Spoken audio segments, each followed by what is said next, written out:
How's it going, Martins? Welcome to the Rush Report. Hope you guys are having a fantastic day.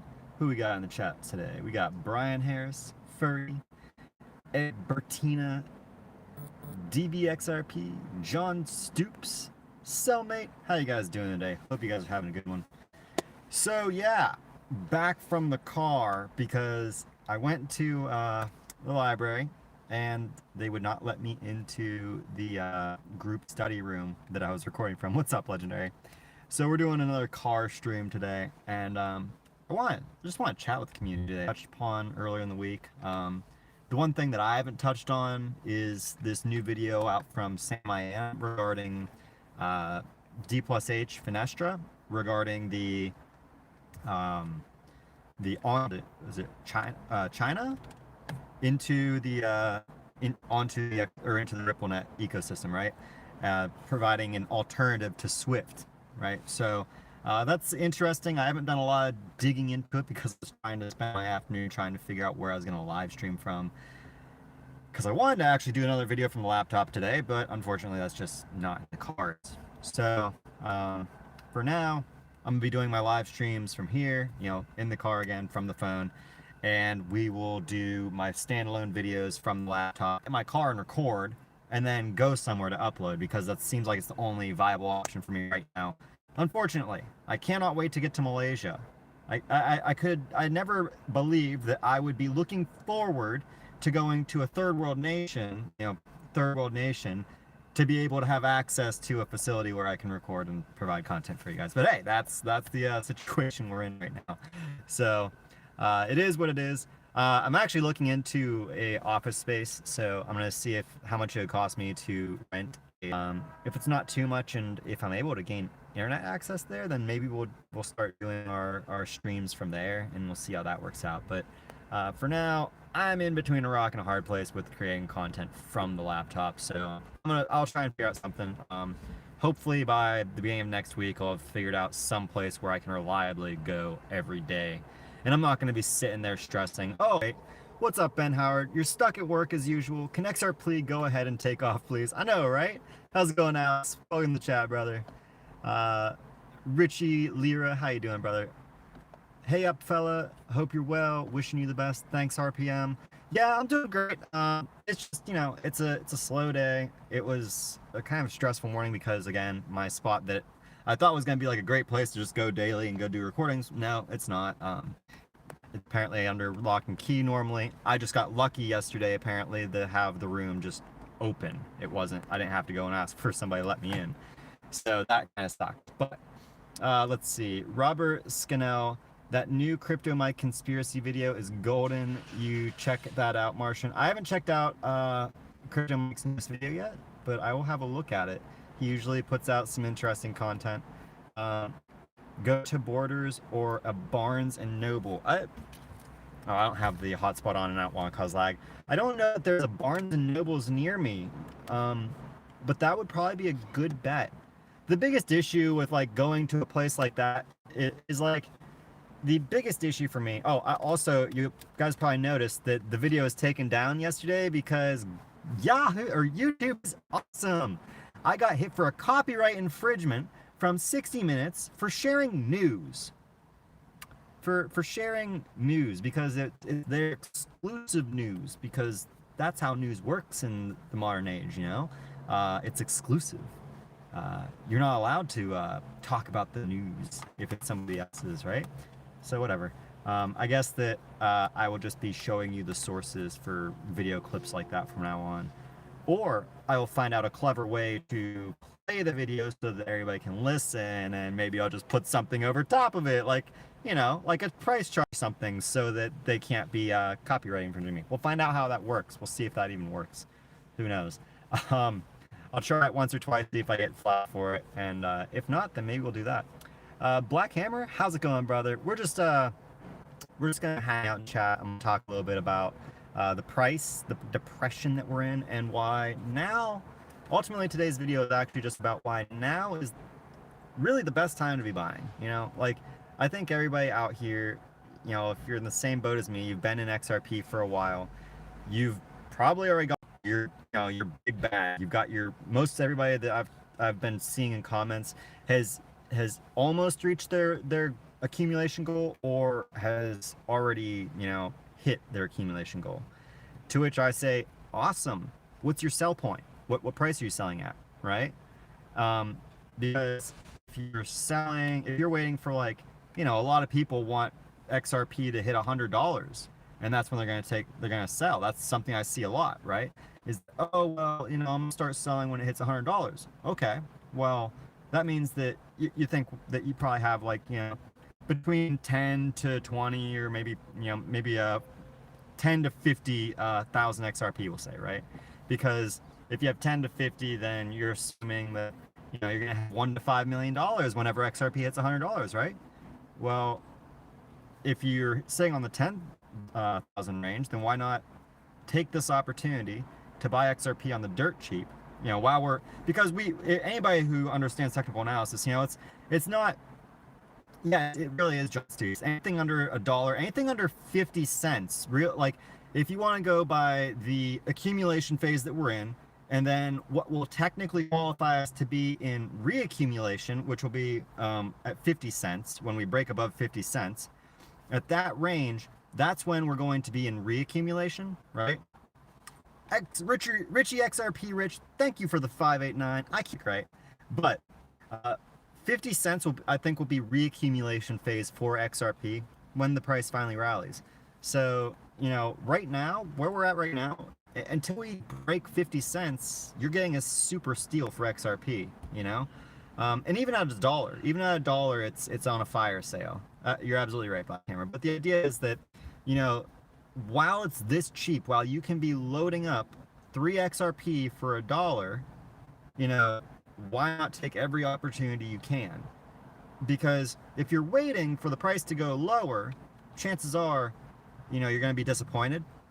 Because if you look at how, I've been tweeting all day about market sentiment, about emotions in the market, how people are feeling, you know, and I think that the biggest illusion for most people now is that they think that the market is optimistic. They think everybody in the ecosystem is optimistic because people like me and Bearable Guy and Crypto Mike and Alex, you know, we're optimistic. We're perma bulls, right?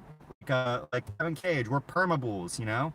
But when it comes down to it, we're perma bulls because we're trying to encourage people to pay attention, right?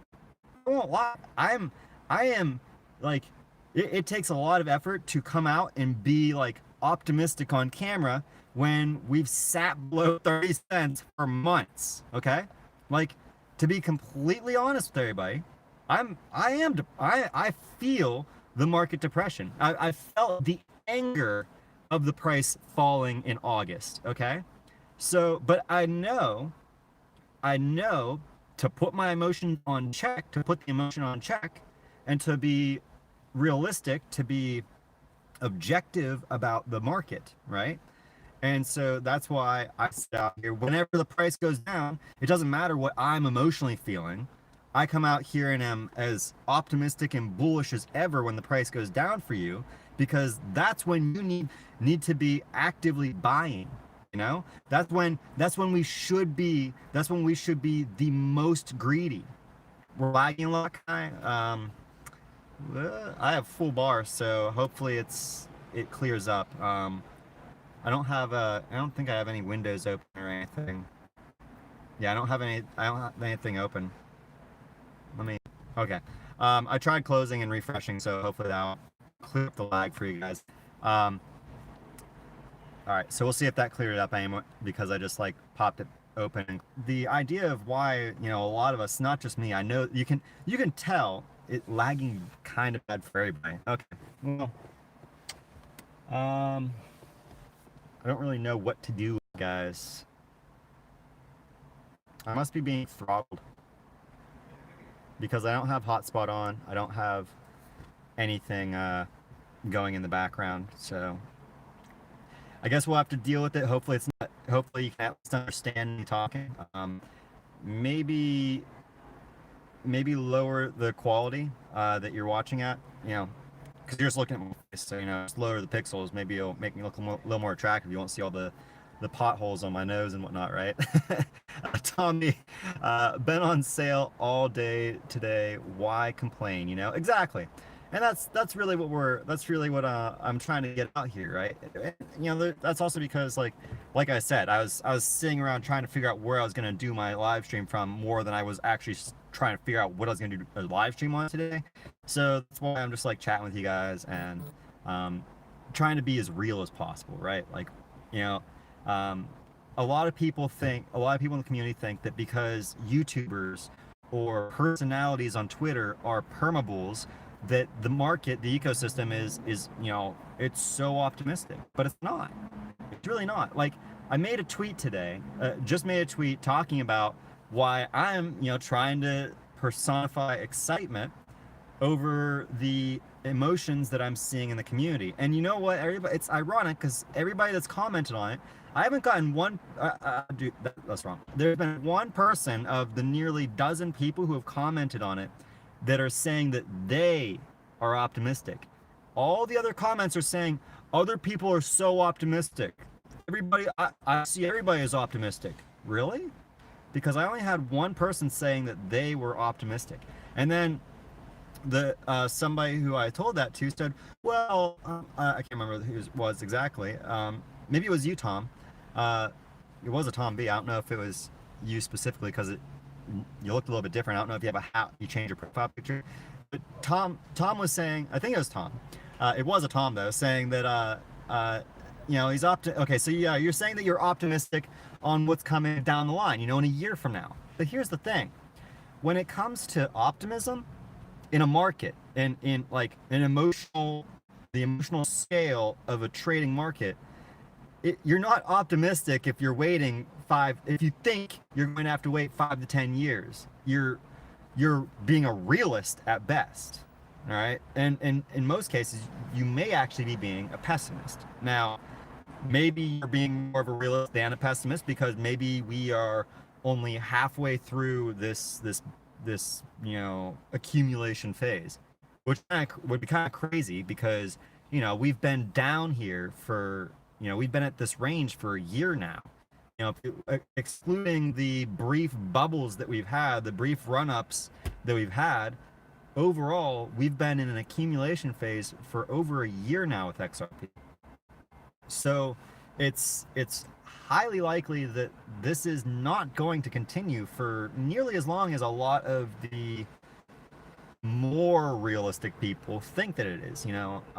And the reason that I always that I'm always saying, like, you know, 2021, 2023 for this to recover is because I want people to be, you know, I don't want people to be thinking short term. You know, I want people to be optimistic, but I don't want them to be short term optimistic because I want people to buy with the sentiment that they're going to be holding this for 5 to 10 years. Because, you know, when you think about numbers, think about it this way: the more people we convince to buy for the long haul, well, that's the more XRP that is taken out of circulation for the long haul.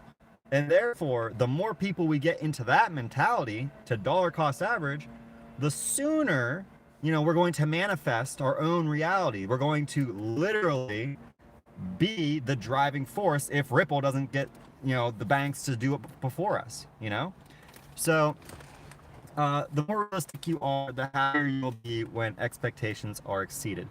That's true, Tom, but you also have to, you know, we have to be very very astute and careful when it comes to realistic, right? Because a lot of times, and I'm not saying you are, I'm just saying that this is something that I've seen other people in the space do.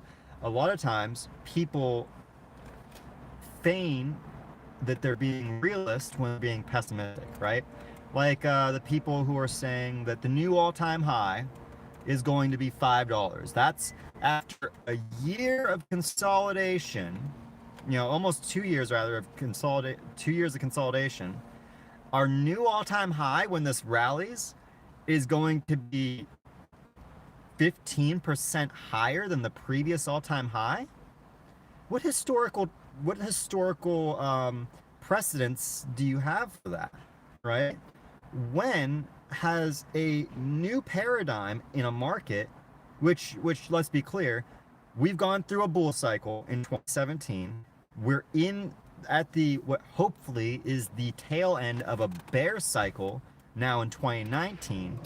So when this returns, it's going to go to only seeing a new all-time high 10% higher, 20% higher than its previous all-time high. I mean, Bitcoin's previous all-time high before 2017 was like $1,200, and it went almost 20x higher than that, right? It was like 18 times higher than that. XRP's previous all-time high before the 2017 bull run, its first all-time high was like 12 cents or 15 cents, something like that. It was under 20 cents.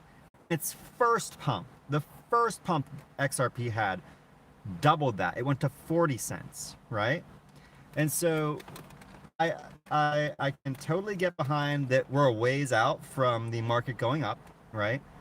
And it's a perfectly healthy mentality for people to have, to say that, well, it doesn't matter what the price does unless I hit my price point, but I'm in this for the long haul, right? I'm here for a 10-year span, it's Warren Buffett's 10-year rule, really. If you're going to be investing in a market, you should be investing by Warren Buffett's 10-year rule, which is, if you're not comfortable putting your money in something and just leaving it there for 10 years while the market goes to hell, then it's not a good investment. A particular investment for it to ever pay off for you, because you don't know what you're investing in. If you can't invest in something with confidence that you're going to put it there, park it for 10 years, and 10 years from now it's gonna be worth more than it is today, then you don't know what you're investing in. And that's just that simple, right? That's why it's one of the most important pieces of advice Warren Buffett feels he can give to people, or has felt that he could give to people who are investing, is to invest in things they understand. And so, if you don't understand something, you should not be investing in it, hands down. It doesn't matter if Beyond Meat's going up or crazy. If you don't understand what Beyond Meat is, guess what? You're gonna get wrecked when the FUD campaign begins and the market gets suppressed, and now you're watching, all this bogus news come out about Beyond Meat and how it's going to go away, when there's no legitimacy to it, right? Or if you bought Tesla shares when it went public, and you start seeing all this news about the cars, catching fire and having electrical problems, and people being idiots and thinking that the autopilot was already self-driving, so they're like, watch this, and then they wreck and die, right? This is like standard of investing. If you don't know what you're investing in, if you don't understand the long-term objective, long-term goal of the company or the asset or whatever it is you're investing in, you're gonna get stopped out short. And so let's see, Robert Skinall, you swing trade your XRP stack at all, Martian? I mean, can't really swing trade something that's still range bound. You know what I mean? I straight hodl. Yeah, that's my long-term goal has been hodling. I dollar cost average into the market. So right now, I'm actually up. I don't know what I'm up right now. I think it's probably like my average entry is my average is 25.5. So what would that be? Like, I'm up about like 30%, but it'd be about 25%. I think I'm up right now, since we're at about 30 cents. So I'm up. So I mean, overall, from all the money up in XRP over the last year and a half, I'm up. Even though the market's been in a downward trend, that's the beauty of dollar cost averaging. If you actually, go and dedicate to the robotic, mentality of dollar cost averaging, especially when you have from January to April or January to May, where I had that long period to accumulate multiple times in the 27, 25 and down, because I bought a lot in last October through December when we were up in the 50 cent range. Luckily though, I entered most of my position at the crash in September of 2017. So the bulk of my purchase was actually like one of the best price ranges to the US dollar that I could enter into. But ultimately, you know, the idea is that you should be dollar cost averaging. Just not all in case it goes up to that magic number. Well, yeah, oh, wait. Do both. Yeah, so like, I think that dollar cost averaging is, I'll get to your question real quick, but I think dollar cost averaging is the safest way to enter this market. If you're a trader, if you understand technical analysis, you know, you can use a trade position, you know, like a 10%, average or of your total, you know, that's actually plus a little bit of my last entry because they're pretty big purchases I've made down at this range. That'll equal almost 10% of my total holdings. And so I will be using that as a trade position that I'm the flip. But the issue with doing that is that if you have a trade position, then you have to monitor and keep track of all the trades you make so that you can pay taxes when, you know, when your dues come due, right? And so that's why I avoided trading over the last year. Thankfully, my first year of trading, I actually lost money because, you know, this was my first year of trying to learn trade, so it was terrible. But to answer your question, Richie, I entered into the crypto space. I bought in it was like August, October timeframe. It was like, I think it was the end of August. It was either end of August or the very beginning of October 2017 is the first time I bought in. However, I've been, well, okay, bought in as an investor because I did own Bitcoin in 2015, but that wasn't as an investor. That was for some illicit purposes, right? So, but yeah, that was for some mind expanding experiences is when I first got into the space. Thankfully, thankfully, you know, there's certain black or dark web websites back then, so I didn't get in trouble for my acquisition of certain products. But yeah, enough on that. Joe Berber, yeah. Joe Berber, how's it going, Martian? It would be when micropayments become a thing. Seems really far out though. Yeah, it'll be great. Yeah, it does suck apparently, midget. You know, it is what it is. Nothing I can really do about it. But yeah, the ads are what they are. People are I see that a lot of people are complaining about it on Twitter, but at the end of the day, YouTube algorithm isn't like, if I didn't do ads on my videos, here's a secret. If I didn't put ads on my videos, I'd have even half of the people who are in here right now. Because YouTube wouldn't even bother notifying half of you that I'm live. Because that's how YouTube algorithms work. If YouTube's not able to make money off my video, they're not going to show it. Yeah, also, there's that too. You can just do what Midget Pat's doing. Use Brave. And if you use Brave, you can immediately start streaming micropayments to me. And then you don't have to have ads, and you get to take part in the micro payment ecosystem. So it's not that that's not already available, because it is there, you know. And that's another thing that I kind of find weird about the people who are like complaining about that, because yeah, or you could just have ad blocker too, you know. Yeah, it's actually pretty cool. I use Brave all the time. That's actually I use Brave so that I can read like Forbes articles or Wall Street Journal articles whenever they like say that I'm at my cap. I just turn on my shield, my Brave shield, and all of a sudden I get through I'm able to bypass their paywalls, which is pretty awesome. So it works out pretty well when you want to cover content. But yeah, it's a really slow news day. So you know, like I said, Sam I Am is covering news about India, but like, here's the thing, like, nothing again. It's not that I just don't like recovering old news, which is funny because like that seems to be what the crypto space is now. You know, it's everybody's recovering the old news that we've seen 100 times over now. You know, if you've been in crypto for longer than a year now, if you've been in XRP at least for longer than a year now, 80% of the news that we're hearing now that everybody's recycling, you've already heard it. And some of it you've heard over a year ago. Some of it you've heard over 2 years ago, you know? It's just that everybody's trying to bring these things back to the forefront because, you know, maybe they'll go live this year. Maybe these things will happen. Bank of India, or India, their central bank is supposed to go live on RippleNet at the end of this year. So Sam I.M.'s video, it's not just hype. Anybody that's watched it, it's legitimate. Like, it should, based upon everything that we know, India should go live this year. Which is like, okay, what happens when 1.8 billion people's transactions are flowing through RippleNet? Like, what is that going to do? How many of those are going to touch XRP? What is that going to do to the price? You know, granted, it's just all speculation because we don't know the actual figures yet. We don't know the numbers yet.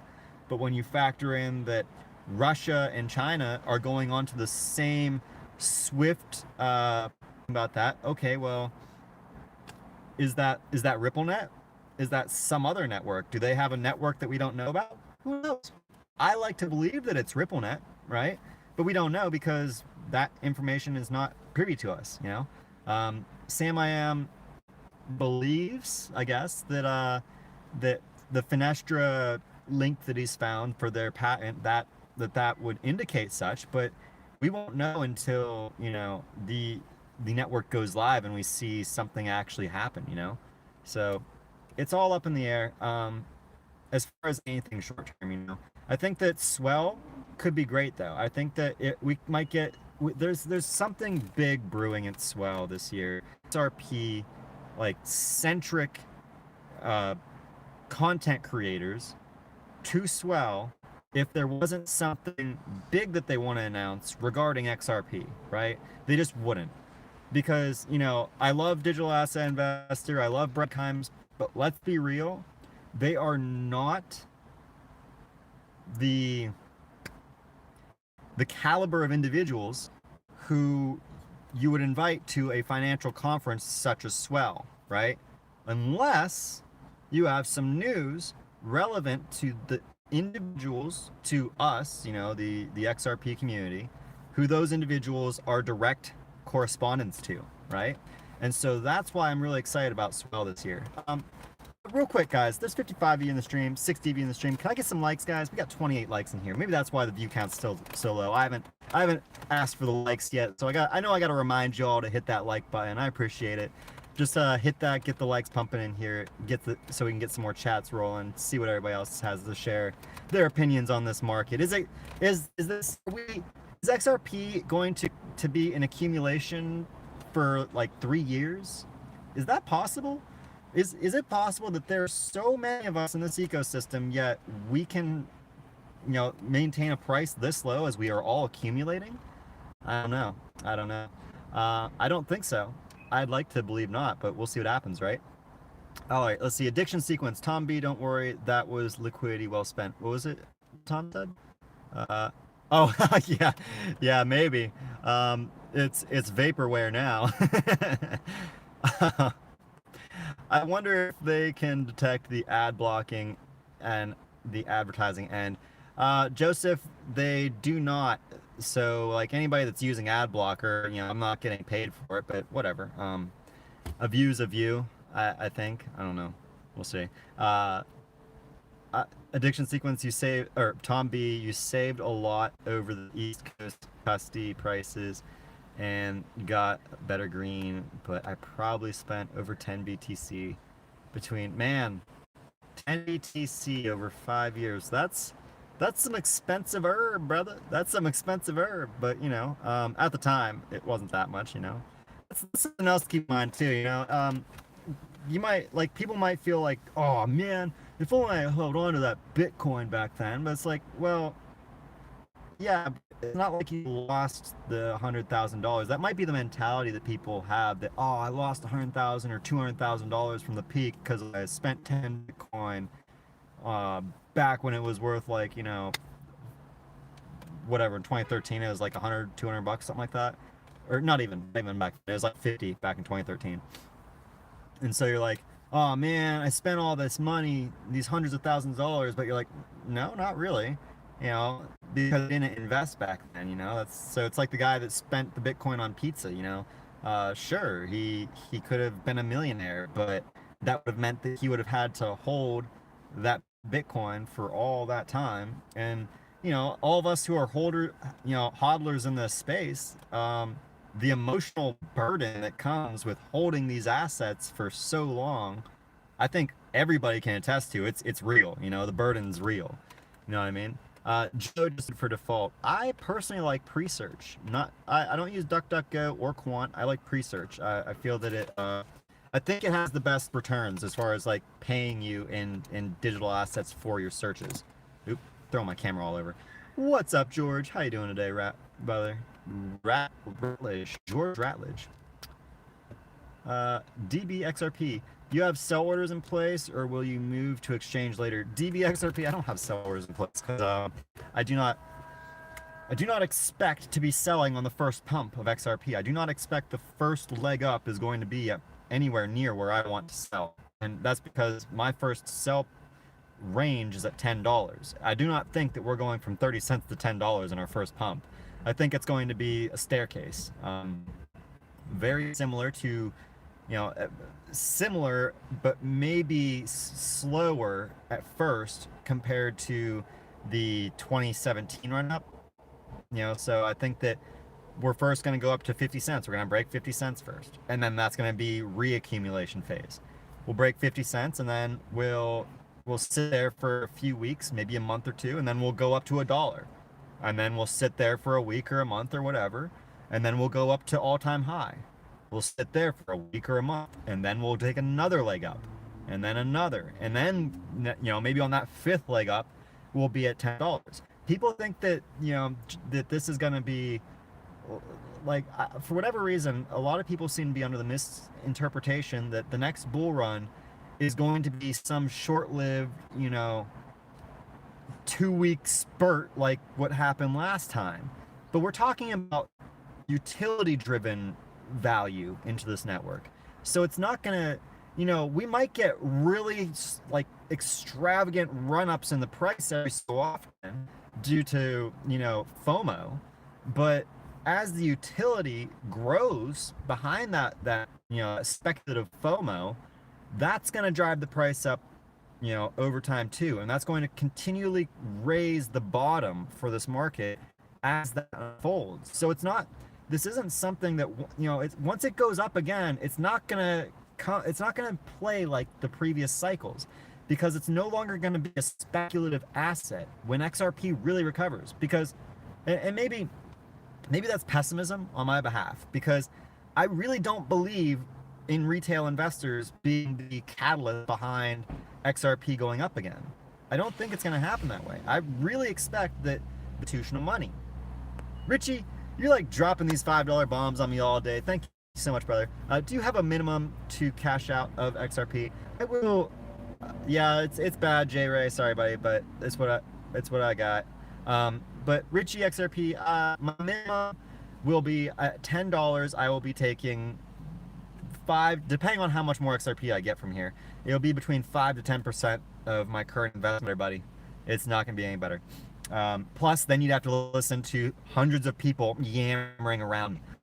So that wouldn't be any. That would be 10 times worse, because not only is it gonna be laggier, but then you're gonna be struggling to hear me over the 50,000 people at the Starbucks here, because, you know, we're in SoCal and everybody goes to Starbucks here. When you in public again in LA? Mark, I have not been in public in LA once, because I have not been to LA. But I do intend to be going to the, I guess we're having a Venice Beach meetup. I don't know if that's still on the table. I haven't seen everybody talking about it, but Venice Beach seems to be the meetup location on December the 7th.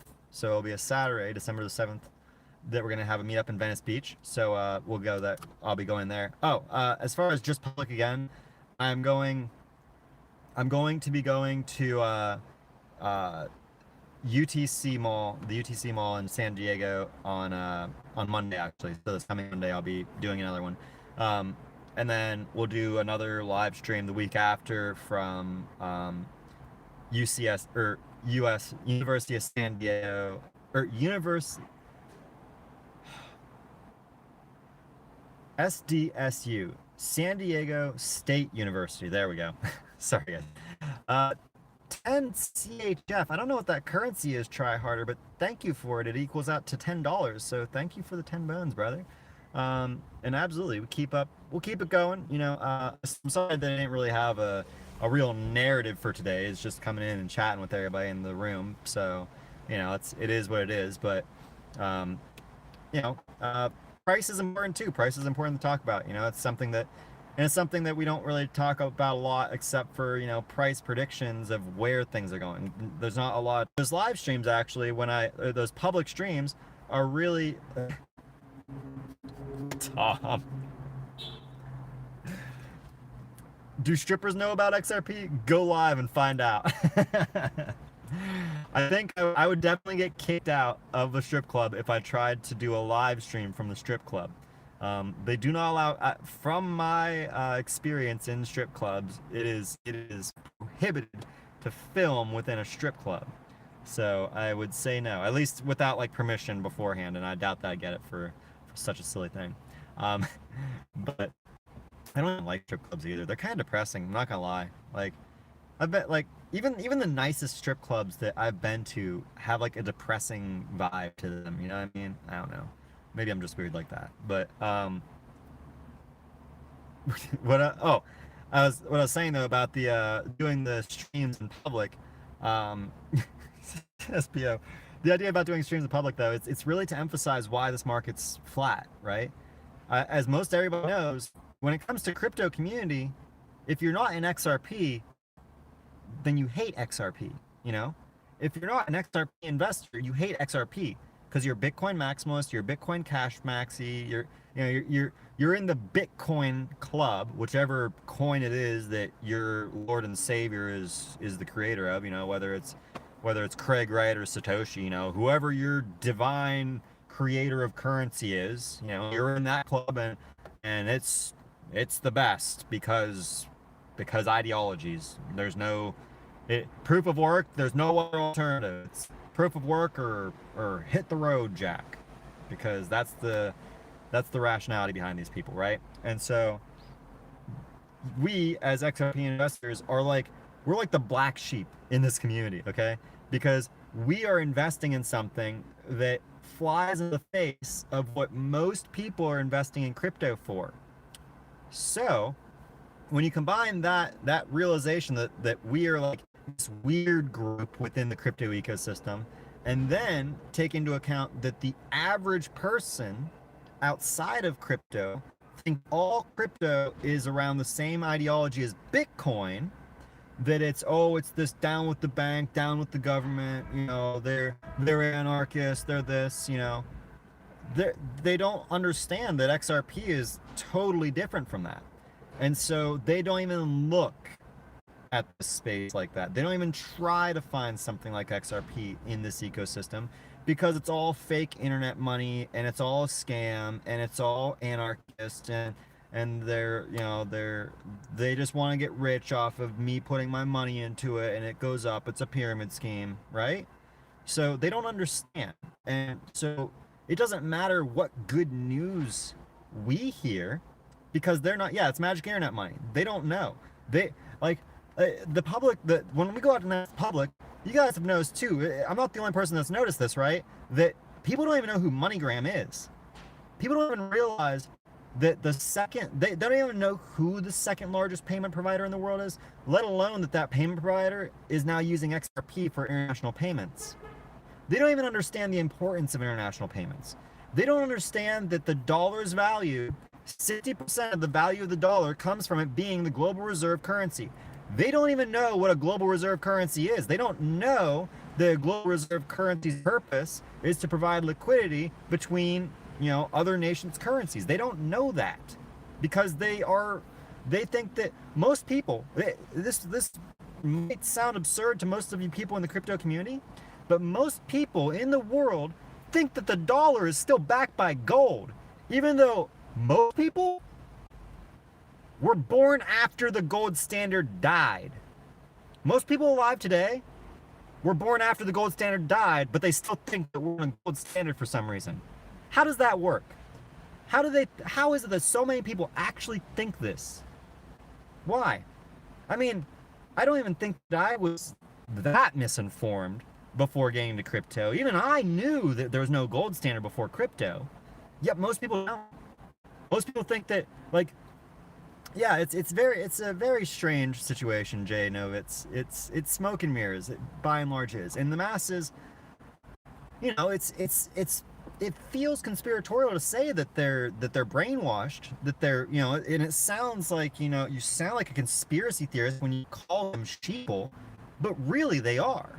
You know, really the masses are sheeple. They are misinformed. They do not understand what money is. They don't understand that the dollar, its value is purely based upon belief and its use in global trade. Because America's not a producer. We haven't been a producing nation for, like, you know, since like the 80s, since the 70s really. Well, probably like the 70s to 80s. I think it's the 80s when America really shifted away from being a producer, and that's when the Rust Belt became a thing, right? Is in the 80s. That's when we gave up our steel production and manufacturing was shipped to Mexico and cross border. They don't understand that is really what's leading to the devaluation of our dollar in its ability here. You know, when our only use for our dollar is as an international reserve currency, they don't understand that that means that when it loses that status, America will become, most of America at least, will become a third world country. It's just, you know, it seems absurd to them. They don't understand this, right? So you can't explain it to them either. Like, most people will just look at you like, that's conspiracy, you know? Everything is based off belief though, right? Crypto Anonymous, I mean, you could say that, right? You could say, and it is a, you know, like when it comes to Bitcoin, why is Bitcoin more valuable than XRP? It's not because Bitcoin's better, it's belief. So in a sense, yes, you're right. But that is also in relation to speculative, purely speculative assets, right? When it comes to things that are purely speculative, then yeah, it's purely belief based. But when you introduce scarcity into something, then scarcity on top of utility, like a use for that scarce object, then there's this intrinsic value that builds as the demand for that utility grows, then the use for that limited resource grows as the supply dwindles. And so that is not a belief system. That's something entirely different. That's utility value. And that's intrinsic value, right? But we're not there with crypto yet, you know, and that's why most people don't understand that this is the future, because it's not here yet, you know. Sure, 50% of all transactions, 50% of all crypto transactions, like whatever it was for yesterday or last week or whatever time frame the article is trying to say, I can't remember, but like at some point, sure, 50% of all transactions in crypto were done on XRP, like 50% here on XRP and 50% on every other crypto combined, including Bitcoin, Ethereum, Bitcoin Cash, so on and so forth, right? That's kind of big. It's kind of a big deal. But you're not going to hear any, you don't see people freaking out about it, you know. Cali is becoming a third world state. Can't wait to get out of here. Cellmate, you're going to be surprised if America, you know, the United States of America becomes the divided states of America, you're going to want to either be staying in California, move to New York, or go to Texas. Anywhere else in this country, it's going to be a hellhole.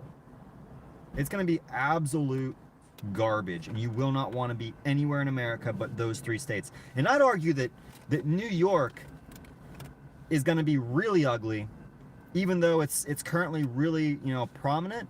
I don't know how well New York will survive, simply because New York's value is largely based upon the financial centers of the world being based there. And so when the financial hub becomes decentralized globally, New York might collapse. when, it depends on it. It really depends. Like, I'm saying this and I'm like backstepping now because we don't know what's going to happen, right? We don't know what the plan is, if there is a plan even, right? Let me turn that so we're not getting that glare. But we don't even know if there's a plan from the elites. We speculate on it. We speculate that the governments are preparing, that they actually have something in the works, right? But we don't know. And so if they don't have anything, in the worst case scenario, if the government's not planning to move on to blockchain, if America is really as blatantly ignorant about cryptocurrency as they're portraying to the public that they are, then it's going to be really, really, really bad for America. And like, we won't be like, I'm getting out of this state. Anybody in America is going to be like, I'm getting out of this country.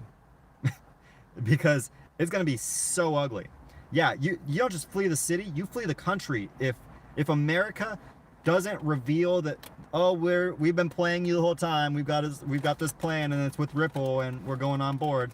And there is a lot of evidence that that's actually what they're doing. It's circumstantial evidence, granted, but it does seem that seems to be the way that they're going.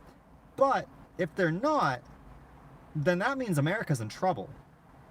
And so, we're either going to see America survive this because, the public are being played for fools, and America, the elites are actually moving forward with blockchain, or the elites are bickering amongst each other so bad that they are not reaching consensus on how to move forward, and therefore America will collapse. And anarcho-capitalism is effectively already in play. I mean, Glass-Steagall was repealed. Like, people complain that America is going to hell in a handbasket because we don't have a free market. Make no mistake, America has never been more of a free market than it is today. Let that sink in. You think America is a hellhole today? Well, imagine when the free market applies to everything. Like, what is a free market? A free market is the ability for somebody who has a lot of power, a really big schlong, to mushroom stamp the forehead and brand every person that doesn't have their economic power as theirs. You're mine, you're my financial slave. Stung! That's what a free market is. A free market is a market that says, well, we're not going to regulate the ability to buy people. You can sell yourself into slavery if you so choose, because you're free to do so. That's a free market. We're not going to stop you. Free market. That's the real ugly truth of what a 100% free market is. And that's why we're watching the country go to the route it is, because there is corporate welfare, granted, right? We do have corporate welfare, but here's the thing. Do you know why corporate welfare exists? Because there's no regulations in place anymore to create a division between finance, between the economy and the government. And so companies and government have become the same thing. They're in bed together now because we don't have barriers preventing it. Socialism sucks through history, yeah, except we have a one-sided socialist system right now. America has corporate socialism. Why do you think that most people are broke? Yet the elites are getting more and more money every year? Do you think that that's just how it works? No. There are unfair systems in place that have been implanted by the corporates who own, if you can actually, there's a funny meme that I saw a few years back, and it's like, if politicians had to wear the race car suits with all their sponsors on it, you'd be disgusted and there'd be a revolution overnight, right? Because all of a sudden everybody would realize just how corporately owned our government is. It's not, there's no free market, it's because we made the market so free that we allowed the market to buy the government. and now the government is a pawn of the market. And that actually really, like, that's not even conspiratorial when you look at what's going on right now with the Fed, right? When you look at what's actually going on with the Federal Reserve, they're the servant to the market. The market says, we want rate cuts. We expect rate cuts, or we're going to tank the market, and we're going to send the country into recession, and we're going to make everybody unemployed. So give us money. And guess what? The Fed said, okay, here you go. Rate cuts, rate cuts. No more hikes. No more hikes. Jerome or Jay Powell came out today, said, no more hikes. None. We see no hikes in our future. No hikes. Just cuts. Don't worry. Don't worry. We're gonna play nice. We're yours. You just take what you want. Here, we'll print money into infinity, and you can put it in your bank account, and your numbers will just grow. But the economy is going to shrink because the velocity of money is going to perpetually go downhill, because that's how this system is established now. The power is in the hands of the company, not the country. The country is the servant to the company, not the other way around.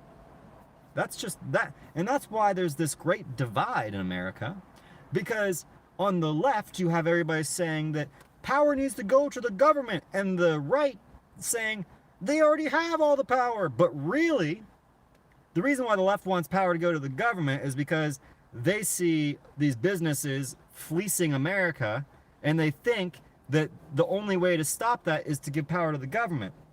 The right sees the government as giving power to these companies and says, if we give more power to the government, then they're just going to continue what they're doing to give to the companies. They're going to continue this regulated market that's feeding the top companies. The reality is, you need a government. It's like the separation of church and state in America. The reason why America is the most religiously free country in the world is because we have a strong division between church and state. There needs to be a division equally strong between state and economy. They should not be allowed to be embedded to each other. It should be absolutely illegal for there to be lobbyists. Lobbying, anybody who's a lobbyist should be put in jail. They should be tarred and feathered. They should be strung up. There should be a march on Wall Street or a march on Washington, where the people go into Washington, and instead of protesting peacefully, they walk into the lobbying buildings, they drag the people, the lobbyists, out of their buildings, put them up on crosses and say, okay, rope them, not actually nailing them like back in the biblical times. Rope them up on crosses and say, we want our government back. Otherwise, they're going to start getting tarred and feathered. That's the only way that America's going to ever go back to the way it should be. That's the only way Americans are ever going to have power over their government, is if the masses stop sitting idly by thinking that they're going to get anything by protesting peacefully. But that's not going to happen until we get to rioting. And but that divide is eroding away too. Yeah, so like that's the issue too, right? Of church and state. Well, yeah. But that's Mark Tenoch. The reason that the divide between church and state is eroding is because the belief in the government to be capable of ruling is leading to austerity. It's austerity without calling it austerity in America, right? We're giving people gig jobs where they're not insured employment. I'm working gig jobs now because that's the best income I can get. I'm making way better money than I can from going and working at Walmart or somewhere else, because gig jobs are, it's not an assured job. I could lose it at any time. I could be sitting there waiting for a job to come in all day and it doesn't come in. But, that's the better alternative for income per hour. What app do I use for gig jobs? I'm not like jumping between gig jobs. I'm doing delivery. So I'm doing Grubhub, I'm doing Uber Eats, and I'm doing DoorDash. So I'm like using all three of them combined. But so like, and I just like take whichever gives me the best offer. And that's my gig job now. My gig jobs, right? And so I'm working multiple jobs at once. So like I'm one person that has 4 jobs, and we wonder why it is that the statistics show that you know, there are more people employed than there are unemployed. But it's like, well, I mean, yeah, when you're taking the number of employees divided by the number of people in the country, it's going to look like that when a lot of people are working 3 to 4 jobs now, you know? So, sorry, I got a splinter. Let's see. Yep, Florida can produce oranges, but the residents can't. Yeah, how about that, right? How about that? When the human being understands that power doesn't make you immortal, maybe our race could be saved. Good luck with that, Leo. I think that the reality is that the reason why America will most likely never, like, it goes back to, I forget who it was. Was it it was a French, I think it was a French oligarch back in the day, said, give them bread, you know? And the idea is that, I butchered the quote too, it's not even the full quote, but the idea is that the masses aren't going to rebel. They're never going to rebel unless, you know, they actually start starving. And by then it's too late, you know, because by then it doesn't matter if they go and root the governments out, because they're so desperate that their society, let them eat cake. Thank you, Tom. There's another one, something to do with bread and games. Bread and games. If your enemy is hungry, give them bread. Maybe that was it. Anyway, the idea is, though, as long as Americans are able to feed themselves, they're not going to riot. You know? They're not. It doesn't matter. It just doesn't matter. Is Marie Antoinette. Yeah, so she was French, right? Legendary? I think she's a French. Was she a queen? I don't remember who Marie Antoinette is. I know, that's terrible that I don't know, but I'm like, I'm spacing out today. Teach a man to fish. Yeah, bread and circuses. That's the quote I was trying to go for, Duck McScrooge. I forget who that one was, though. I was mistaken Marie Antoinette for that one, though, whatever I was going for. But the idea, though, the idea is the same, you know? You entertain the masses and you keep them fed, and they will serve continually, right? That's just how it goes. You will never see Americans stand up to the system so long as the system keeps them fed. And even in that situation, you know, look at what happened with communist China. America is heading very much so down the direction of Maoist China. Only it's not socialism, it's not communism, it's fascism. So I guess I shouldn't say down the route of communist China, but more so down the route of, you know, socialist Germany, which was present the people with a socialist doctrine and then go behind their backs and implement fascist doctrines. Because if you actually follow what happened in Germany, it was not socialism. Yes, sure, the Nazi Party was a socialist party, but it was a coup d'etat. It was the propaganda, right? The same thing that we see with the politics in America, where we're propagating a message that we are not that our politicians are not bringing to us, right? And it's just that, only by different names now. We call it capitalism instead of fascism. We call it socialism instead of communism. But they're the same dang thing at the end of the day. And the reality is, the best system is a balanced system, a system that incorporates both. And unless you have a healthy balance of both that works for the greater good as opposed to the individual's good, you will never have a stable society. And actually, this show, you can see this specifically by looking at China right now. We think of China as this terrible place in America because they have no freedom of speech, and you know, they have this regime that rules their lives with this dictatorial regime that rules their lives with an iron fist. But if you actually look at it, why is China about to become the greatest or the most powerful economy in the world? They're about to pass up America. Why? Because their economy, their means is the most efficient. What they're doing is the most efficient way to produce. Is it despicable in ways that a lot of people have to work, the work environment a lot of people are subjected to? Absolutely, I think so. You know, I'm not advocating for it at all, right? But the point being though, is that because of the means that the Chinese government has gone to create economic prosperity in China, the people are now beginning to benefit from that. The Chinese bourgeoisie, their middle class, is the largest middle class now in the history of the world. Not just by numbers, but by percentage. The number of people in the China, now there's still despot poverty in China. But here's the thing, there's despot poverty here in America. You know, I could go walk around back there in the wood or in the park and show you how despot poverty exists here in America, and it's everywhere. You know, there's tent cities. Everybody knows about the tent cities they're popping up all over California. Despot poverty is a thing here. It's not something reserved for communist country, and it's becoming worse here, right?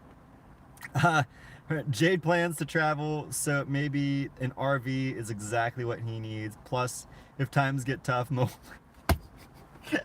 what the hell? No, I would never.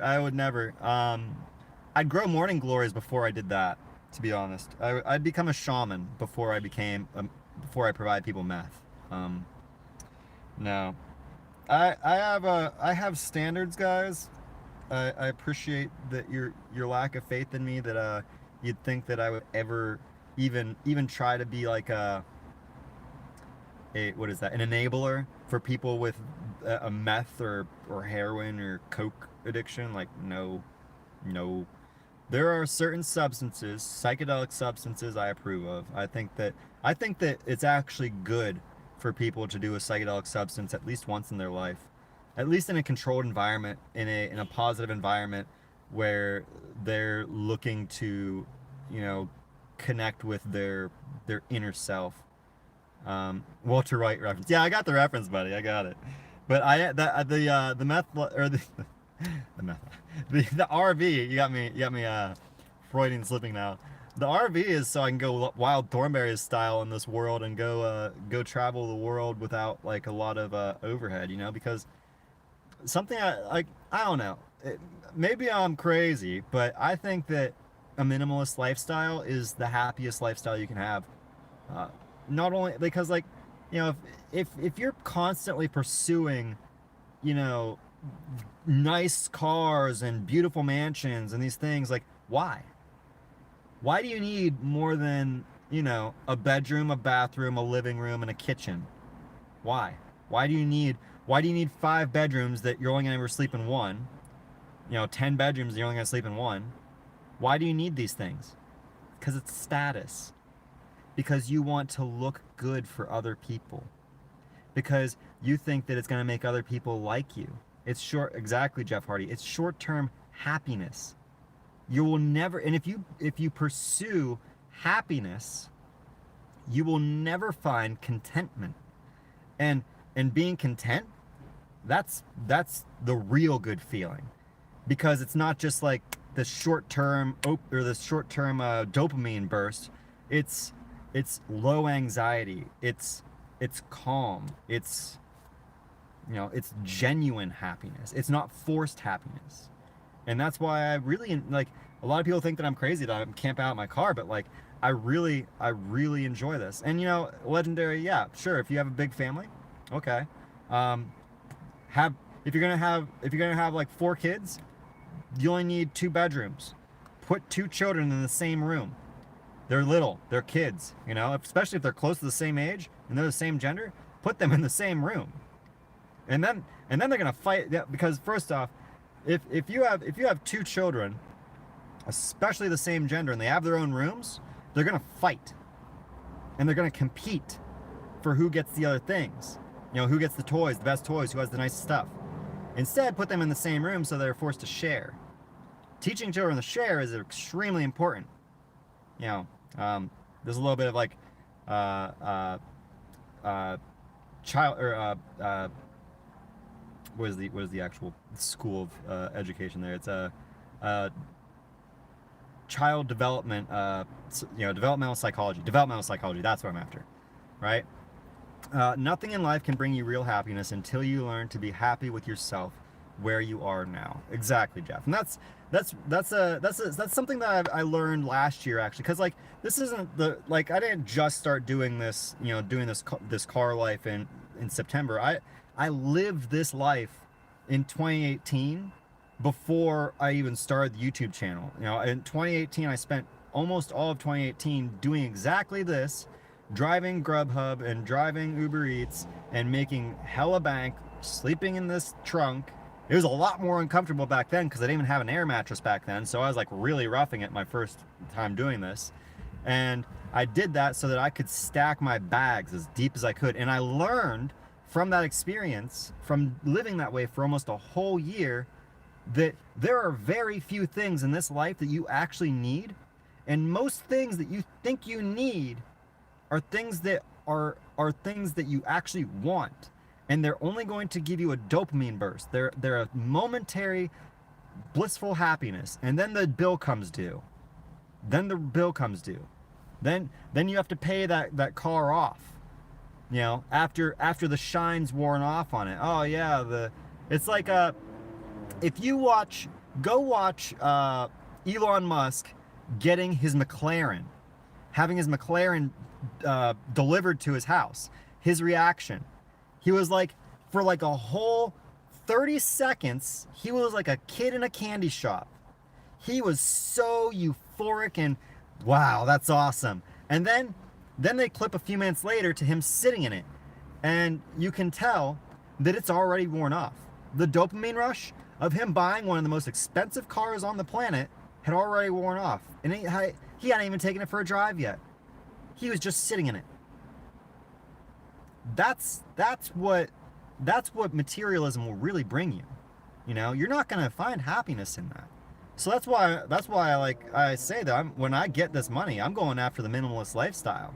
I'm gonna go get an RV, and me and my woman are gonna drive across this world, across Asia, Africa, anywhere that's safe to drive around, that we feel that we can navigate safely, and go explore the world. Experience the world. It's digital asset investor said yesterday that and this is so profound too, that his father said to him when he was growing up, that money spent on traveling to see the real world, to experience the world, is money well spent. And that's too true. RVing would be the life, already looking at Airstreams. As far as internet, James, you were asking about what I do for internet access. Hotspot on my phone.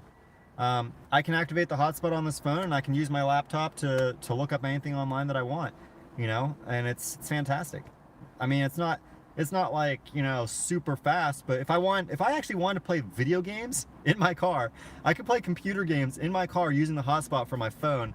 And it would be good enough connection for me to go like play an MMO or most online games, and it'd be fine. Videos, I can stream videos perfectly fine. The issue with the hotspot on the phone is uploads. It's really hard to do uploads.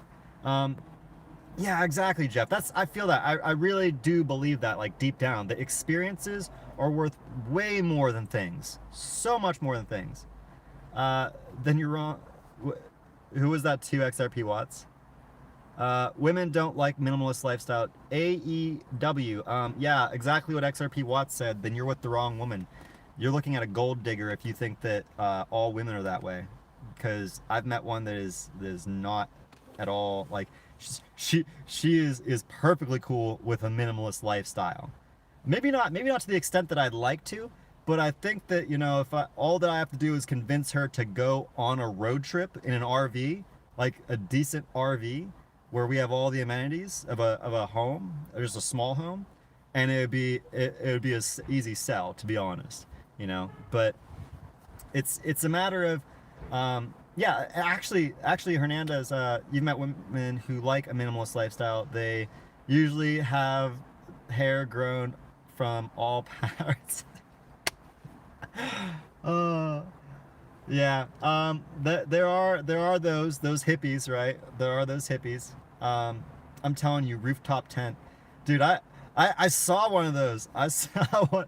I know somebody with one of those. Not rooftop tent, but like it's like this hanging tent, and they'd hang it above, like whenever we'd go camping with them, they'd hang it, or whenever I went camping with them, they'd hang it above their truck bed.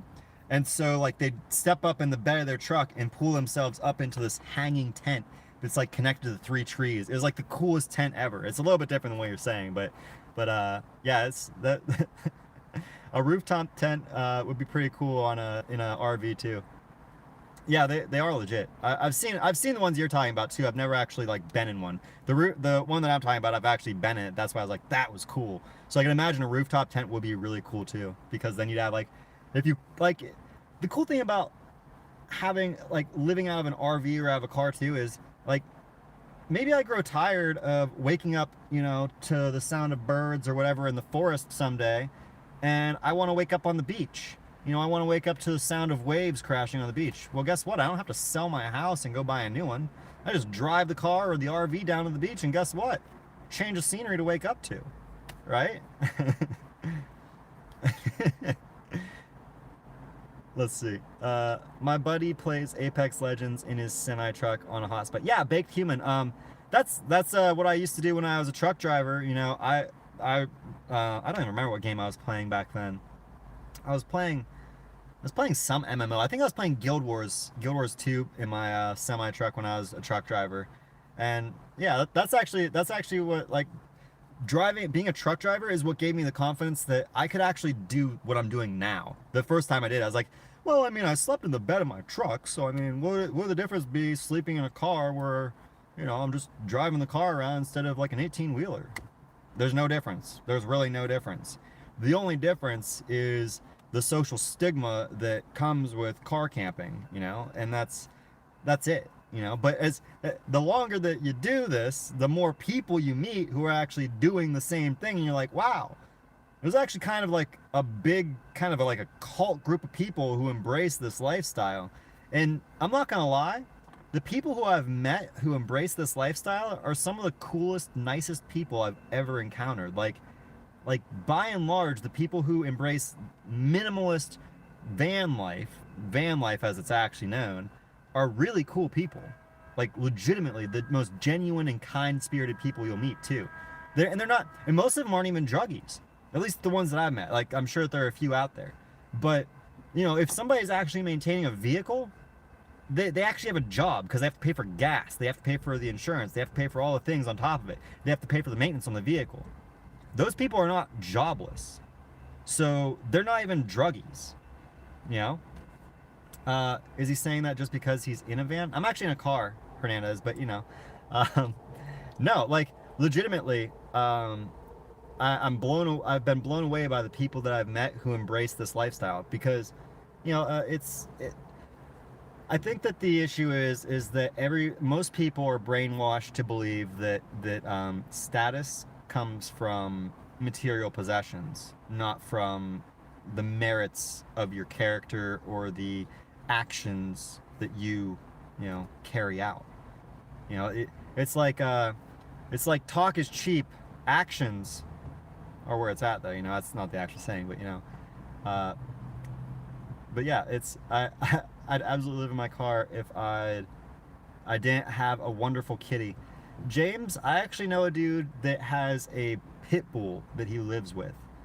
So like, though a cat would be different, because first off, a cat's more likely to run away than a dog, you know, and also like having a litter box in your vehicle, yeah, no, I'd rather the dog actually over a cat.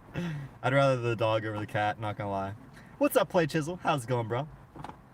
Hope you're having a good day, bro. Hernandez, I'm still cool. Well, as long as you think so, bro. As long as you think so.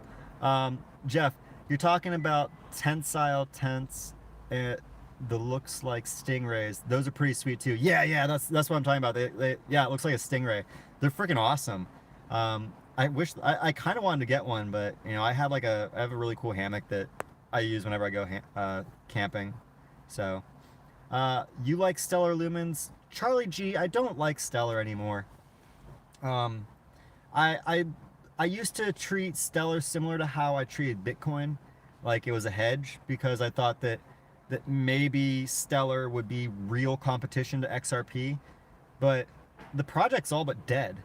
I haven't seen any legitimate developments from Stellar since like, developments since their last partnership announcement back in like the beginning of the year. And then ever since then, the last I've really paid attention to Stellar was, IBM, releasing the Stellar Foundation members who were working at IBM, the affiliated individuals. And so that was like IBM cutting ties with Stellar. And so that for me was like, okay, this is a dead project. Maybe something will come of it, but I don't think so. Because in that same time frame that Stellar has done nothing, we've seen like big boy pants moves coming from Ripple with actual utility going through MoneyGram, and SBI Holdings launching their platform that utilizes XRP. Coinfield announcing that they're going to back 30,000 assets in securities with either IOUs or collateralized directly on the XRP ledger. So like we've gotten so much crazy stuff coming for XRP that I sold out of Stellar after the IBM news back in July.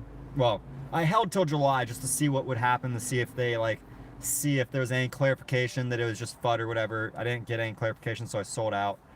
We got a little bit of like an up peak in Stellar too around that time, and I just took profits took it out and put it all in XRP. So yeah, I got out then, and I'm not at all bullish on it. At least not right now. Like I said, maybe something will come down the pipeline. I'll be like, oh man, maybe I need to take a second look at Stellar now and like really dig a little bit deeper. But I'm not seeing anything good. Ducky McScrooge, Martian, the day you step into your own home, you're gonna be like, oh, fucking having a car again. I doubt it, bro. I doubt it. Because I've honestly, I'm more content living in my vehicle than I have been renting apartments before. And to be honest, the only reason I'd buy a home is to rent it out. Because, it's like, why would I guess in some ways I kind of have like the same mentality as John McAfee when it comes to owning things. Like, why would I own something? What? I own this car, and it stresses me out that I own this car because I'm responsible for anything that goes wrong with it. If it dies, then guess what? It's dead. I'm out the, $4,000 it's worth, right? So, whereas if I leased it, I'd still be paying for the insurance. The insurance would be cheaper because I'm leasing it, and I'm gonna have, the package through whoever I'm leasing through that could offer me a better rate and all that fantastic stuff. So, and it would be a better car, it'd be a bit nicer car if I leased. But yeah, I don't know. I think that I think that the only thing that will drive me to really wanting a home is when I'm ready to start having kids, and that's obviously because you want to be able to provide your children a stable upbringing. And so in that situation, obviously. But as soon as they're out of the house, I'll be like, all right, let's hit the road. We got some places to see, some beaches to explore that we haven't been on, kind of thing, I think Martian might feel uncomfortable in a whole house. He might go halfway and get an RV. Exactly, that is my plan, Chisel, to get an RV. That's exactly my plan. I'm gonna get one. I'll have two RVs too. I'll have an RV in the continental Americas and an RV in like I leave in Europe or in Asia somewhere, and I will, whenever, depending on where we want to be traveling, that's the RV we'll be using. Farhad, did Pro Coinbase remove XRP? No, they did not, because I was literally just checking my ZERPs earlier today, Fadi. That's actually where I trade my XRP on right now, is on Coinbase. What else we got here? I couldn't live in a car for the same reason I can't live in a tent. Not enough between me and the outside world. I feel insecure. I think that I don't have that sensation because I'm a country boy. I grew up in a small town, so like every summer, numerous times over every summer growing up, I'd go camping. So for me, it's like, this is just like stealth camping. That's actually something that some people call what I'm doing is stealth camping, because you know, like depending on where you park, you can get harassed by police for doing this. But yeah, that's probably why it's something that doesn't bother me. Get you a Hennessy hammock. They are awesome. I actually have a really sick hammock. I think I have it in the trunk, but I'm not gonna tear it out for you guys. But I have a really sick Rastafarian themed hammock. And I'd camp out in that. Like I just throw a sleeping bag in that, and that's actually like I wouldn't even use it. I like when I was camping before, like last time I went camping, like I don't even have a tent anymore because that thing, you know, as long as I'm going somewhere where it's nice weather, you know, the only reason I need a tent is if it's gonna rain, if there's a chance of it raining that night. But that's also because I don't have like a cap. You can get a cap for your hammocks now too. So if I got a cap, then like I'd just throw that over it now. But I haven't gone camping since, and it hasn't been like an issue yet. But I love camping out in a hammock. It actually feels really cool. Charles G, bro, 50 bones. Thank you so much, brother. The $50. You good, Martian, and I appreciate that. Hey, positive vibes to all y'all. Thank you so much, dude. That's awesome. Patricia Dixon, put everything in a trust. Once you're rich, own nothing, control everything. I mean, that's kind of my, like, when XRP moons, I'm not planning on exiting out in the fiat in any more than I actually need. And what I do take profits wise is going to be reinvested. That's my intention. Like, so when I say that I'm gonna take like 5 to 10% profit at you know the $10 price mark when XRP hits that profit is going to be reinvested somewhere else. It's either going into another cryptocurrency, or I'll diversify into precious metals with it, or maybe I'll invest in like, maybe I'll buy a property or two and then rent the properties and hire like a tenant to take, or not a tenant, but like a leasing agency to take care of it for me, so I can just have passive income off of it. But like I'm not whatever I take out, it's not what I'm going to take out for like to go spend on a Lambo or a mansion or some stupid thing that's not going to benefit me long term, right? I'm not taking profits in XRP to invest, to take out of an asset and to invest in a liability. You know, that's what dumb money does. That's what poor money does. You know, anybody who's read Rich Dad Poor Dad, you'll understand why I take the route I am. And property is like something that's kind of cringeworthy. Like if you actually understand like property, unless it's like a property that you're you know making a revenue off of through renting, it's a liability. And even still, when it's a rental, it's still a liability, even though you're making money off of it being rented out, because you still have to care for that property, you still have to maintain it. And so, you know, it's a lot of people, the greatest mistake most people will make from when they make a lot of money off of this market is they're going to blow it on stupid stuff that doesn't make them more money.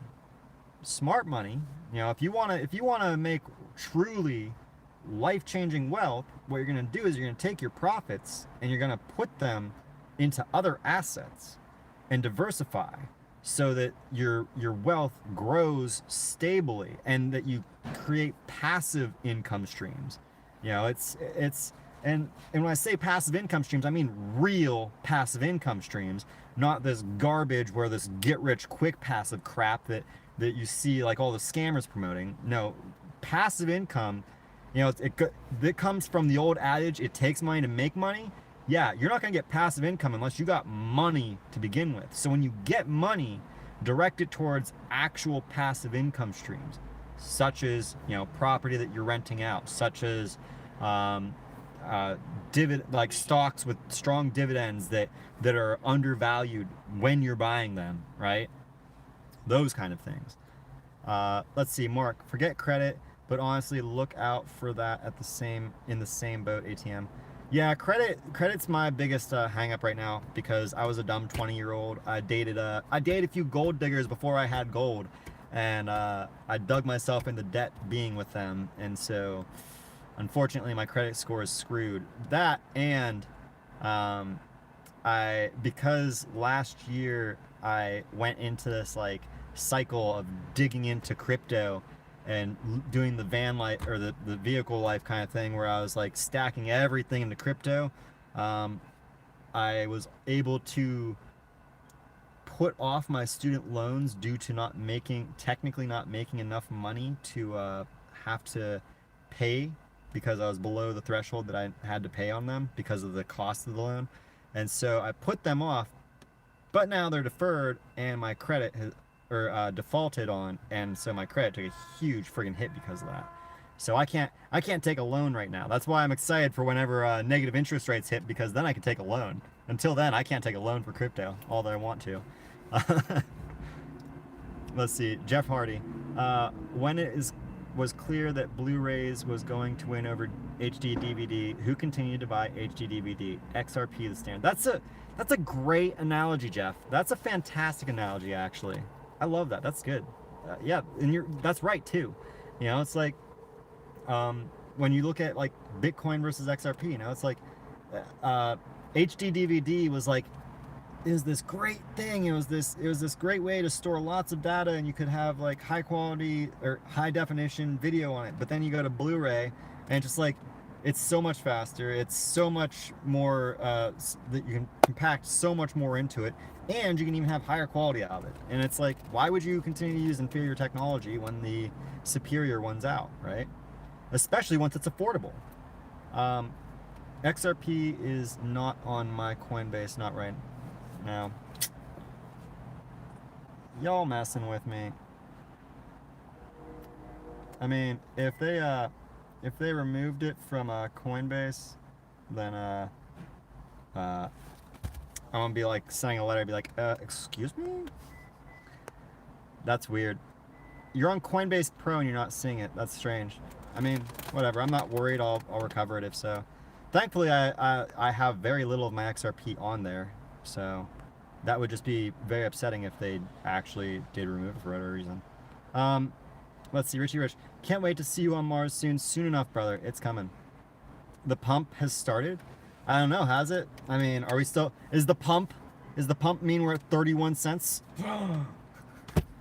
I don't get excited by it. I'm not going to be excited and call anything a pump until we're over 33 cents. Like, we have to break 33 cents before I start calling pumps. Or before I acknowledge anything as a pump, guys. Like, come on now. That's silliness. 108 of you in the stream. Real quick, please hit that like for me, guys. Anybody that's coming to the stream, if you haven't already, just a reminder, hit that like for me. Helps the YouTube algorithms. And I'm going to keep chatting with y'all until my phone starts to overheat and I run out of comments to read. But so far, I'm enjoying it. I got plenty of energy today. And y'all are keeping me well entertained, so... It's always a blast to chat with you guys. I know we aren't talking news today. Sorry to anybody that's been watching an hour-and-a-half live stream, you know, after the fact, but I'm enjoying chatting with everybody that's in the stream, so thank you guys for all tuning out. Yo, Martian, 7 days till swell. Absolutely, young. Absolutely, brother. I can't wait. But you know what's even better? You know, I can't wait for even more? Friday. You know why Friday?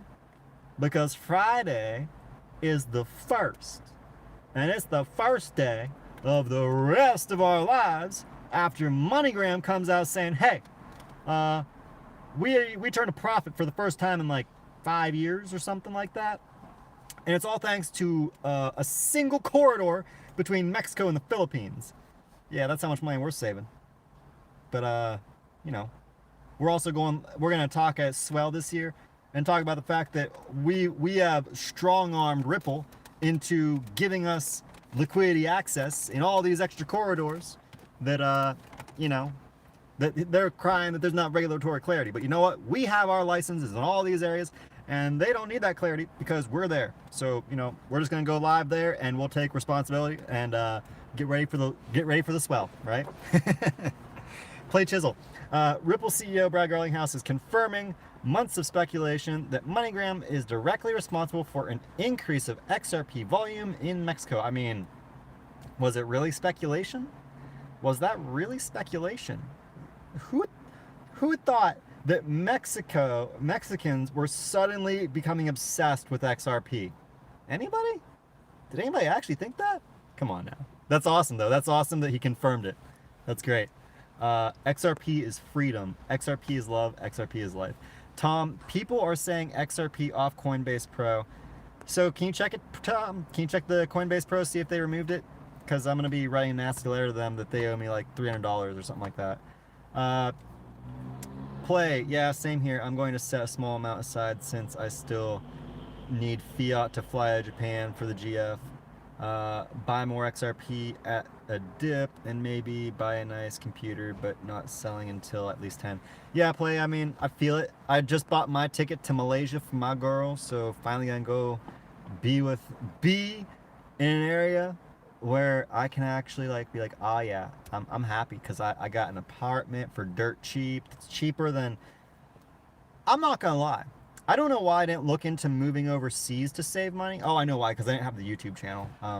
And actually, like what I will make off of just the or the view revenue on YouTube is like it's absurd how low the cost of living is in Malaysia. Like my mind was blown when I looked up the cost of food and all that stuff, because I was like, oh, rent is like, you know, it's like $300 a month for this decent apartment that I'm getting. I'm like, that's you know, it's good. You know, it's not like there are apartments that are gonna be the same price in like rural America. So it wasn't anything like, wow, that's crazy cheap. But it's like that's affordable. That's really affordable. And then I was like, what am I gonna be paying for like food though and all that stuff? And that's when I was like, whoa. I think I'll be spending like at most like 150 at most a month on food, which is like, you know, I spend that on a week right now. So that's gonna be awesome. Whose new book? Same here. I'm going to say, oh wait. Read his book, new book fake. Oh, you mean Robert Kiyosaki. Even better than Rich Dad Poor Dad. Yeah. I'll have to read it. If you don't know how to make your money work for you, you will lose it. Exactly, Jeff. And most people will, because most people don't understand. DNI, how's it going, brother? Hey, anybody that's in the chat, if you're not subscribed to Digital Nomad Investor, what are you doing? Click on this man's channel. If you see him in the chat, click on him and subscribe to his channel. DNI is fantastic. The man's brilliant. And you know, you might think that some of the stuff he talks about is conspiratorial, but it's not, because he's just laying out matter of fact how things work. Love watching your stuff, DNI. Hope you're gonna be going live tonight. Are you gonna be going live tonight? How are you feeling today? Hopefully you're feeling a little better. I know that you're saying that you injured yourself and are still dealing with some health effects. So hopefully you're doing better, brother. New assets like a strip club. Hernandez, what is with you in strip clubs, bro? Y'all are obsessed with strip clubs. It's because of that Bitcoin strip club that opened up, isn't it? Y'all are like, we need an XRP strip club. It's gonna be the XXXRP, right?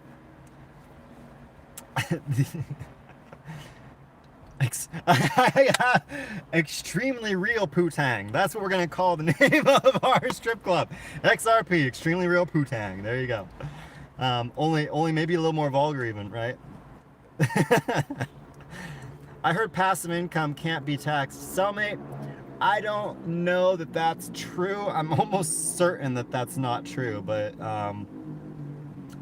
maybe somewhere it's not. And I think there is like certain revenue streams that you do get. They're not taxable until they exceed a certain dollar value on an annual basis. So like, I think it's like if you earn like $3,000 through something, like if you earn $3,000, it's an untaxable event if it's through something else. Depending on, like, there's obviously all kinds of bull crap that you'd have to look into depending on what it is, but maybe, I don't know. I guess it just depends on the passive income. Patricia, put everything. Oh yeah, we are. How did I get all the way up? Oh, you. Is that the same thing? Even if you're sued. Oh, even if you're sued for something with concerning one property, all they can do is the insurance and or the property in that trust. So the way I see it, Patricia, that's one reason I intend to keep the majority of all of my value in digital assets too, because they will never be able to shut one of my accounts down, never be able to pool funds without my, consent, because crypto, the way that they work, they're all pushed.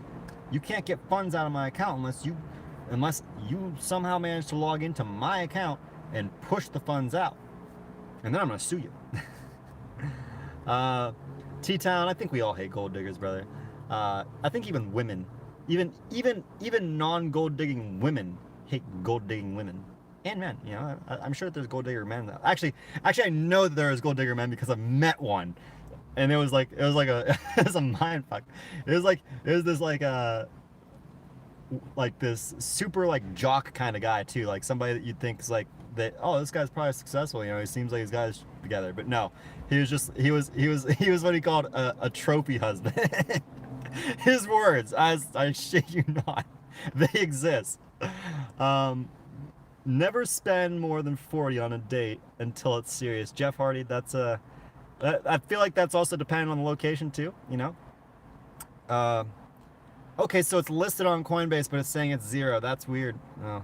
I mean, if Coinbase crashed to 0, then I just gotta, maybe I need to buy some XRP on Coinbase. Yo, if it's 0 for $0 on Coinbase, we gotta buy that dip. Holy crap. Yo, I'm ending the stream right now. I'm going on Coinbase. I'm about to get like infinite ZERPs, guys. Infinite ZERPs from a bug on Coinbase. Let's do it. Yeah, it sounds like there's just a system error, system bug right now. It just came back. Yeah, so they must have had like some kind of issue background. Maybe they're updating. Maybe they're doing updates. Who knows? That's weird though that they had it just removed for a minute. How do I move my XRP to a normal USB? I don't know how to do that, Andre. I'm not sure how that works actually. There might be I didn't even know that's even possible, to be honest. I know you can move it to a paper wallet, which is like, you know, it's you're just moving it onto your private keys, which is basically the same thing as moving it onto a ledger, I think. So I think that's how it worked, but I just don't know how to.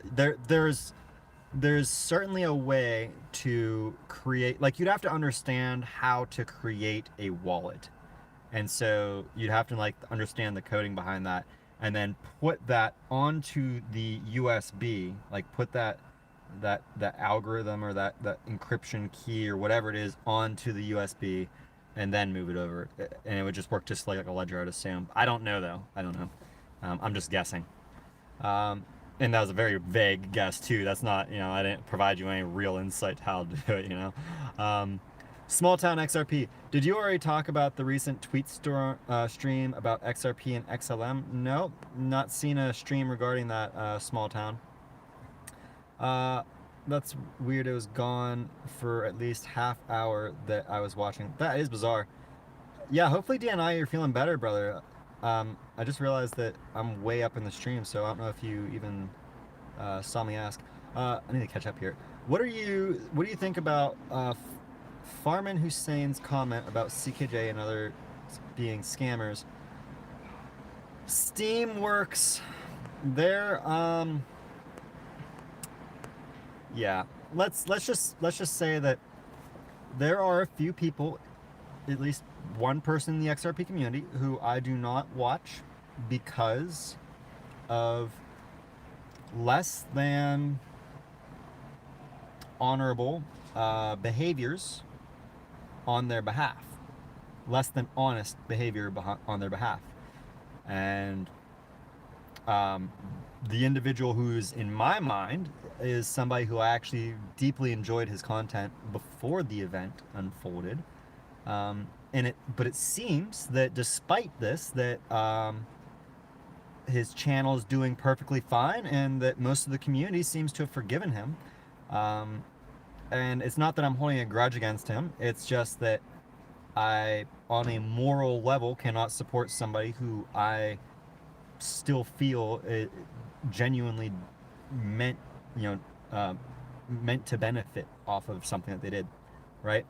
I think that's, you know, it's not me trying to be like attacking or anything like that. It's just that I witnessed what happened firsthand. I watched the streams. I watched the funds that were moved, and I watched that did not go to where it was supposed to until over a month later, well over a month later.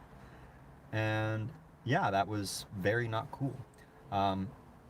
So, you know, people are okay with that, people are forgiving of that, then by all means, everybody deserves forgiveness. I mean, that's pretty big teaching in all religions, I think, in all belief systems, that you should be forgiving. So I mean, if people are forgiving of him, then by all means. I just don't want to contribute to that kind of content, especially as that person is an XRP promoter, and that looks bad for our community. I wish that it wasn't that way. I wish that the events that transpired did not unfold as they did, and I wish that that the apology that he tried to give us was not so arrogant, I guess. There was no remorse in his apology for a mistake. What he tried to play off as a mistake. So yeah, that's all I'll say on that though. Like, it's upsetting. It's really upsetting, and I'm not gonna give like a personal opinion on it. It is what it is. But yeah, how's it going, Bradley G? What's up, brother? Glad to see you in the stream. XRP 589. It's there. I'm looking at it right now. Okay, so yeah, it's apparently just a bug on some people's end. That's strange. Patricia, is that digital asset investor? Digital nomad investor, DNI, Patricia. He was in the chat. DAI doesn't know who I am, I guess, because he didn't even know my channel name when I donated to his live stream yesterday. So, oh well. I still like DNI or DAI. I've been DAI is actually the individual who I watched for like months before getting into XRP, and it was more so his coverage of XRP in the news and breaking things down that actually like converted me from being a BTC maxi. If anyone in the space can take credit for converting me from a BTC maxi to an XRP investor, it was DAI, his digital asset investor. You gotta go, Jeff? All right, well, thank you for tuning in, brother. It was good chatting with you. Glad to have you in here today. Hope you have a great day. Hazelcraft, my XRP chart went to 38 cents yesterday. Man, why can't I see XRP go to 38 cents on one of the exchanges I'm on? All right, I mean, I just want to see it. I mean, I don't know that I'd be confident taking profits if I saw it jump to 38 cents like that, but that'd be cool. That'd just be cool to see, like, oh, just some degree of excitement, you know what I mean? What's up, Adrian? How you doing, brother? Mark Smulders, that ain't possible. You must have a Ledger or Raspberry Pi or something, I think. Oh, you're talking about the putting funds on the wallet? Yeah, I don't know how. There is a way. I know that I've heard people in the maybe it was Wheat Say When. I know that I have heard somebody that is a developer though actually talk about that it's possible. I just don't remember how. Like, it was technical jargon that was above my head because I'm not that savvy when it comes to programming. Jason Strawn, what are your thoughts on the official XRP wallet as opposed to the official digital wallets out there such as Edge? Well, when it comes to wallets, I am only holding my funds on a cold storage device so that there is zero chance of it being accessed from any means other than me putting those funds on an active exchange.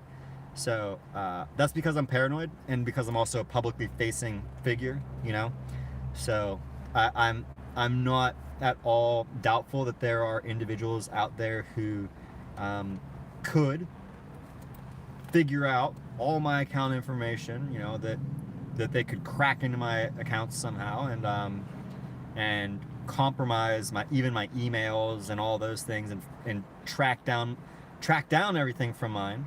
So that's why I keep everything on a ledger, keep it all offline, and keep my keys not even on me. So in case somebody tried to rob my car, they still wouldn't be able to get my stuff, But yeah, so like for anybody else if you're not a public figure, then a mobile wallet is not, it's not like the end of the world because they're pretty safe. Like especially XRP's official wallet. It's pretty solid stuff. But I just don't do it. I just prefer to take the extra measure because I want to be extra safe. Because, you know, as you see, I'm going to some pretty extreme depths to get the XRP that I have, just so that I can experience financial freedom at some point in my life. So for me, it's like better safe than sorry. You know what I mean?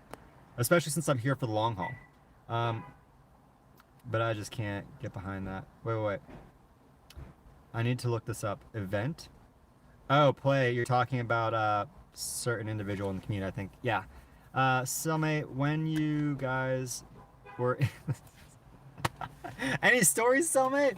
Any stories from your time in the Slammer? Supposedly from the Ripple Insider, but said the XRP was designed specifically for the derivatives market, and XLM will be the one world currency. Crypto Mike just did a video about it as well. So that's listen, I like Crypto Mike's content, but if he made a video where he's promoting the narrative that XLM is going to be a one world currency, I have to watch it. I'll just put it that way. I have to go watch it because I'm skeptical. First off, without even watching the video, right? This is why I'm skeptical.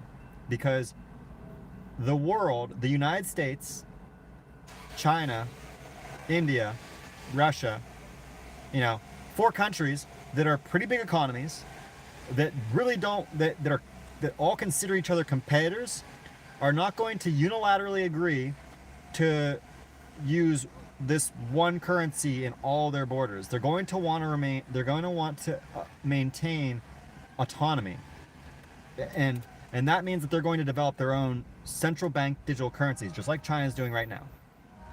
Just like Russia's, you know, announced that they're doing. All right. Just like the U.S. is most likely doing with the FedNow program. All right.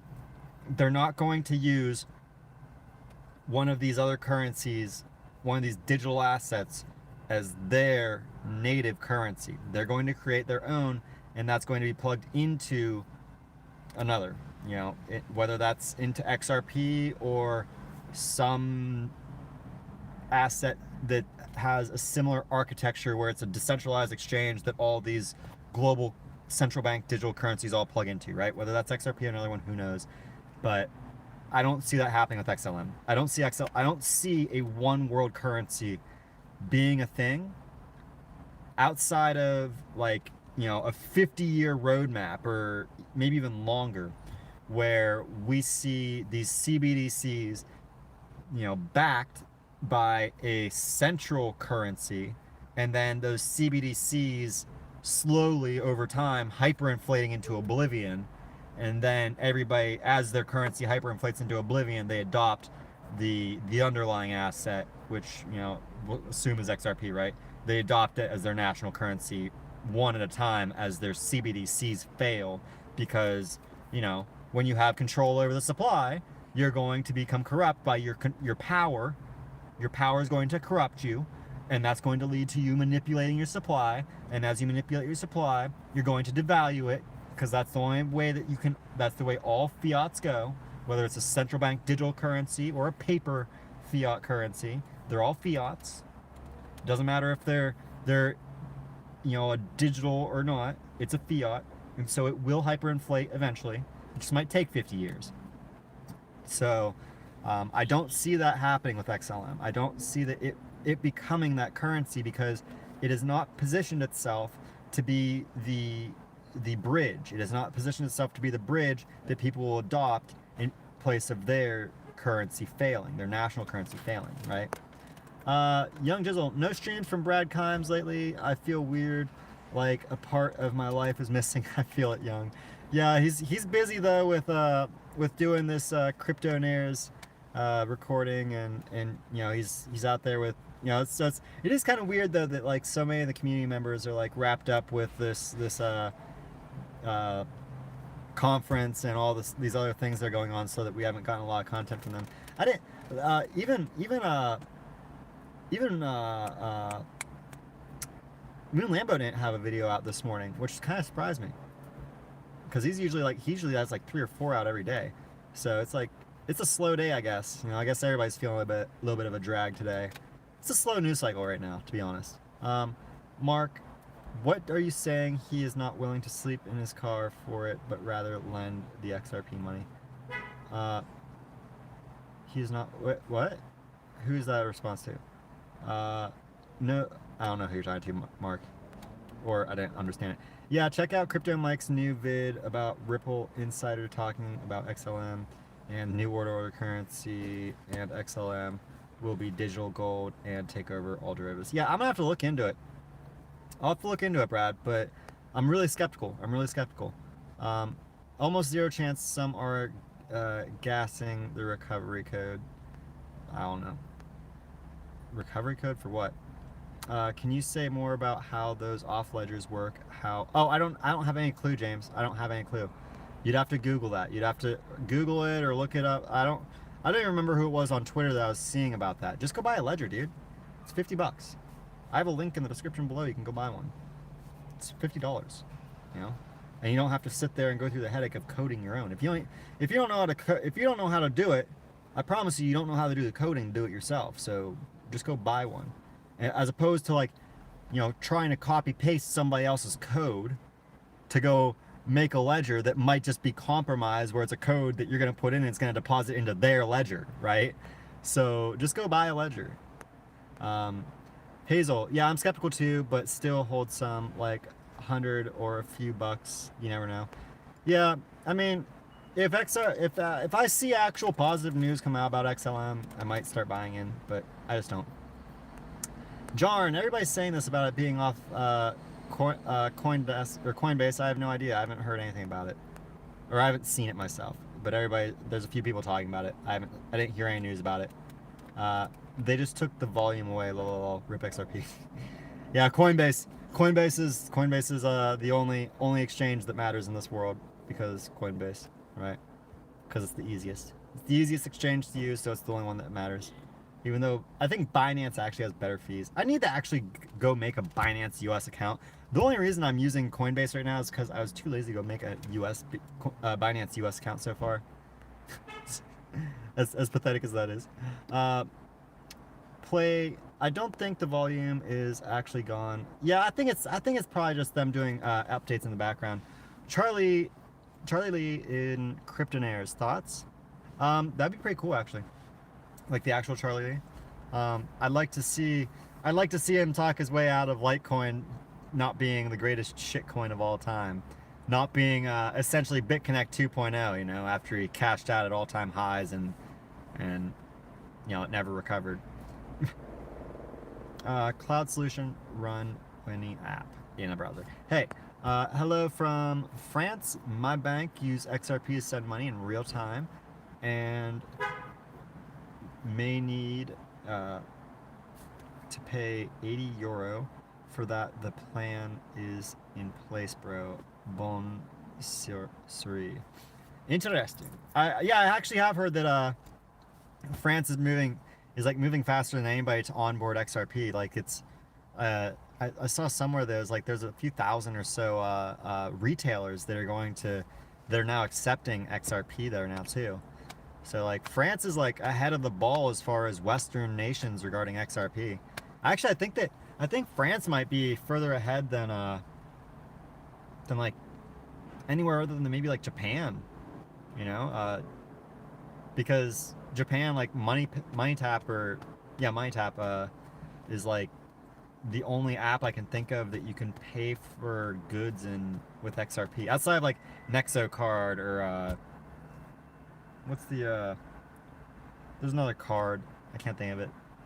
Anyway, Uphold just released a debit card that you can use. What's up, Mike? All right, Mike, I'm gonna have to look at your video, brother, because apparently everybody's telling me that you think that do you actually believe this insider? Like, do you trust your insider telling you about XLM being a new world currency? Because that, I'm not gonna lie, it seems very elaborate, I guess. Not elaborate, but you know, if there's a conspiracy, it sounds like a conspiracy that we have a one world currency. You know what I mean? Especially from one that's not being adopted. You know, that we're seeing zero signs of financial institutions adopting. So like, I'd really like to. You need to let me know if your insiders, like, if you have confirmation that your insider is somebody on the inside, or if it's just somebody that's like claiming. You know what I mean? Because XLM equals cross left most XRP cross right predominant. I mean, well, I won't lie, play. That makes sense. You're just relaying this information you saw on Twitter. Okay. So what I'll say about that then is let's keep this in mind, everybody. Okay. There was a thread on it. Okay. So let's keep this in mind, right? If it was legitimate, Ripple just had like 4 or 5 community members suspended on Twitter for sharing a document about the Central Bank of Mexico. So if this were legitimate, I'm pretty sure those users would have disappeared like 10 times faster. You know what I mean? Like, not to rain on it. I'm sure it's like a great theory, and it's probably really entertaining. But let's not get our hopes up about that. You know what I mean? Yeah, Moon Lambo is crazy with the uploads. He creates content, so much content. It's kind of like mind-boggling. Young Jizzle, XLM is definitely there for a reason. I'll tell you that reason. The reason that XLM exists is because Jed McCaleb is a freaking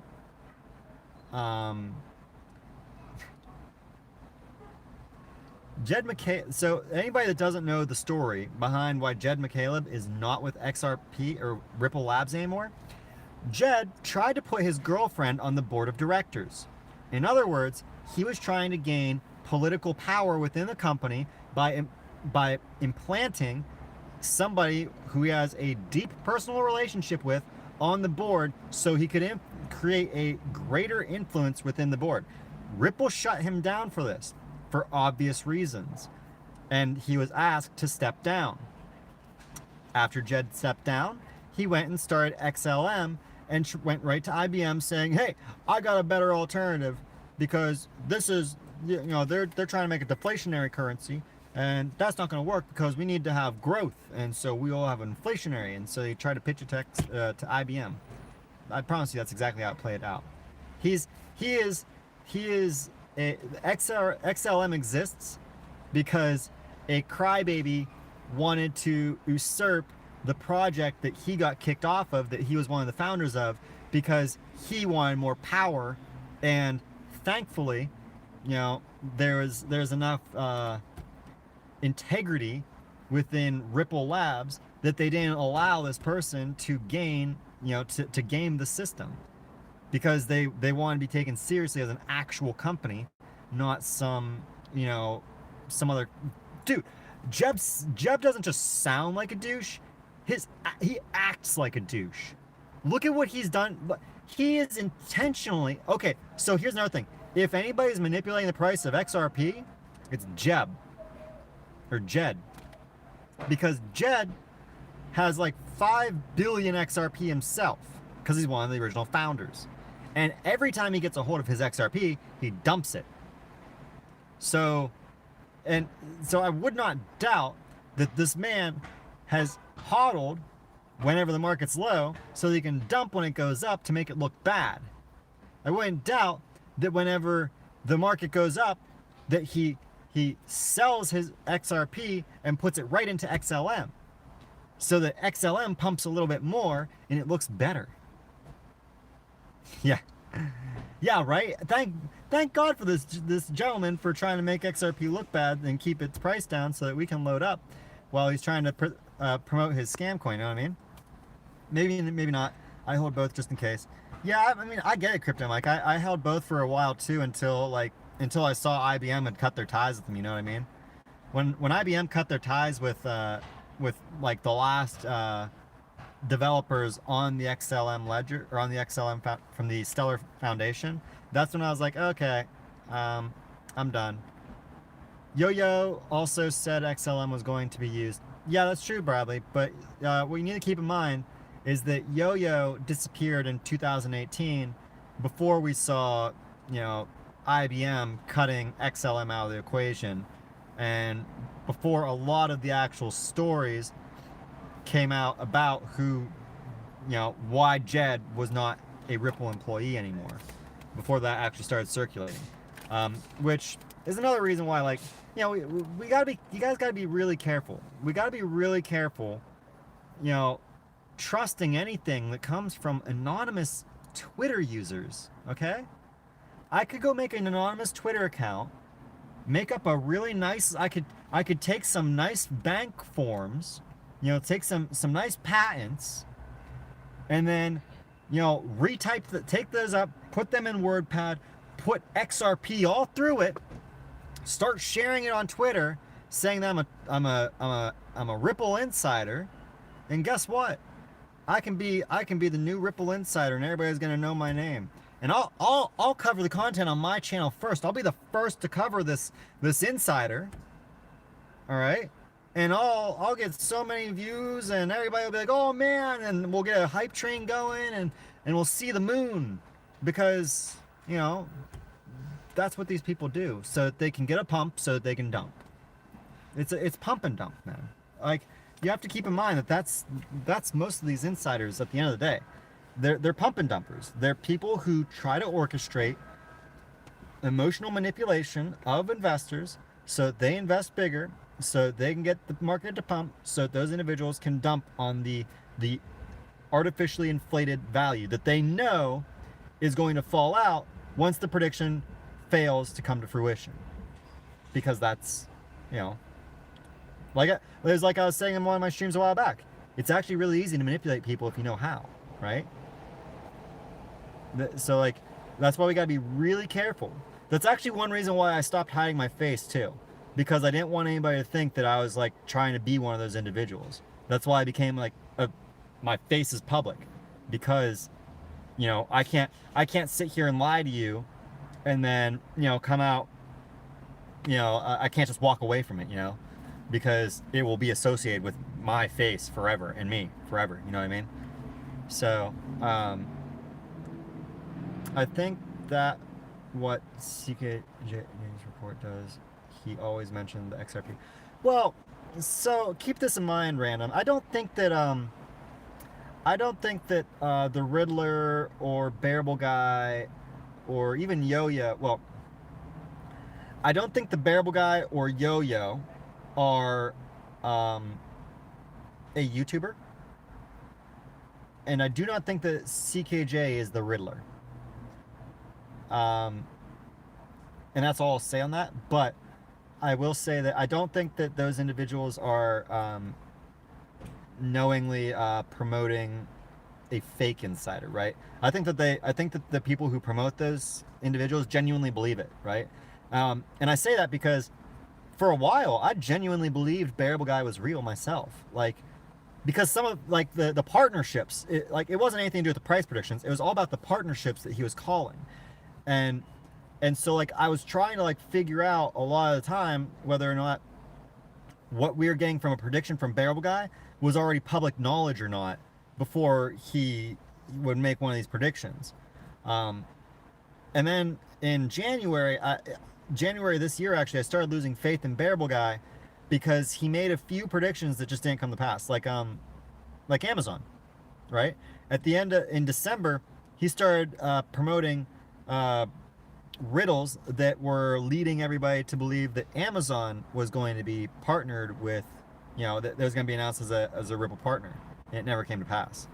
So, yeah, it's you got to be careful. Crypto Mike, I had a personal vision of XLM, so I keep as a personal belief that something big will happen with it. I don't know what will happen, but it was a bizarre experience. I've heard many theories. Yeah, I've heard a lot of theories too, man, about XLM. And And I'm not saying like you shouldn't hold it. Like if you believe in the project, you know, that's the point of the space, you know. And that's why I promote XRP, because I believe in XRP, and that's why I promote. You know, I haven't done like nearly as extensive a research into VeChain or Chainlink, but I promote both of them because I believe in the projects, you know, the underlying teams and the targets of those, the progress that we've seen with them. And so that's why like I do promote them still, even though I'm not like a big holder of either. So like I totally get that you know, I'm not saying that you shouldn't hold it. It's just that for me, I don't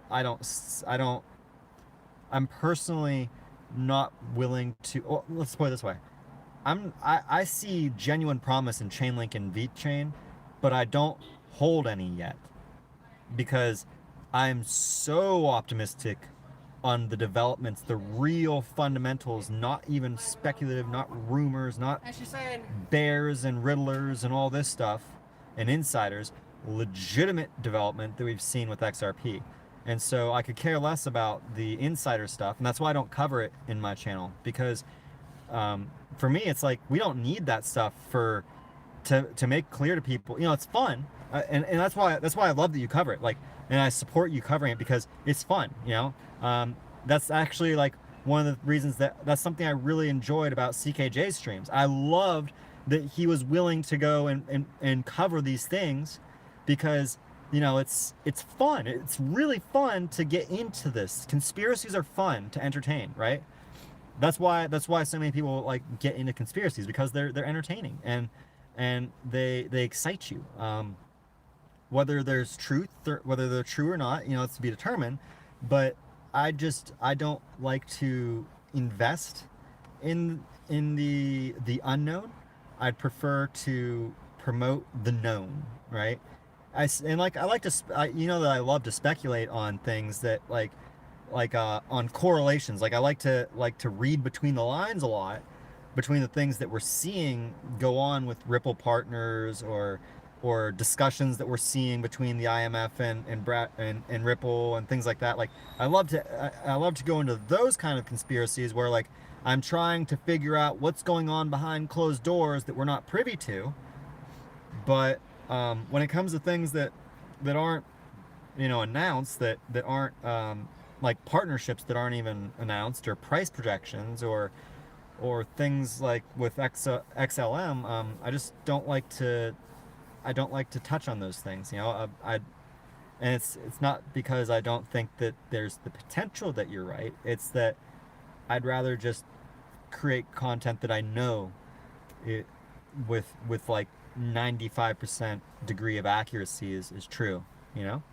But I do like, and that's why like I promote your channel all the time. That's why I go and watch your channel all the time. That's why I tell people go watch you, because you're a great guy. Like you have great energy and you're a genuinely good guy. And I think that what you create, you also emphasize that, you know, whenever you talk about these things, that it's not confirmed. You know, you make it clear to your viewers that this isn't you know, something to, you know, this isn't, you know, absolute. This is, you know, it's something on Twitter. It's something that somebody that we don't know is promoting, you know. So like I appreciate that you do that too, that you're genuine with your community when you talk about those things, and it's great. It's fun. It's especially fun with the way that, like, I love the way you weave gematria into things too, right? Like that's actually like really cool.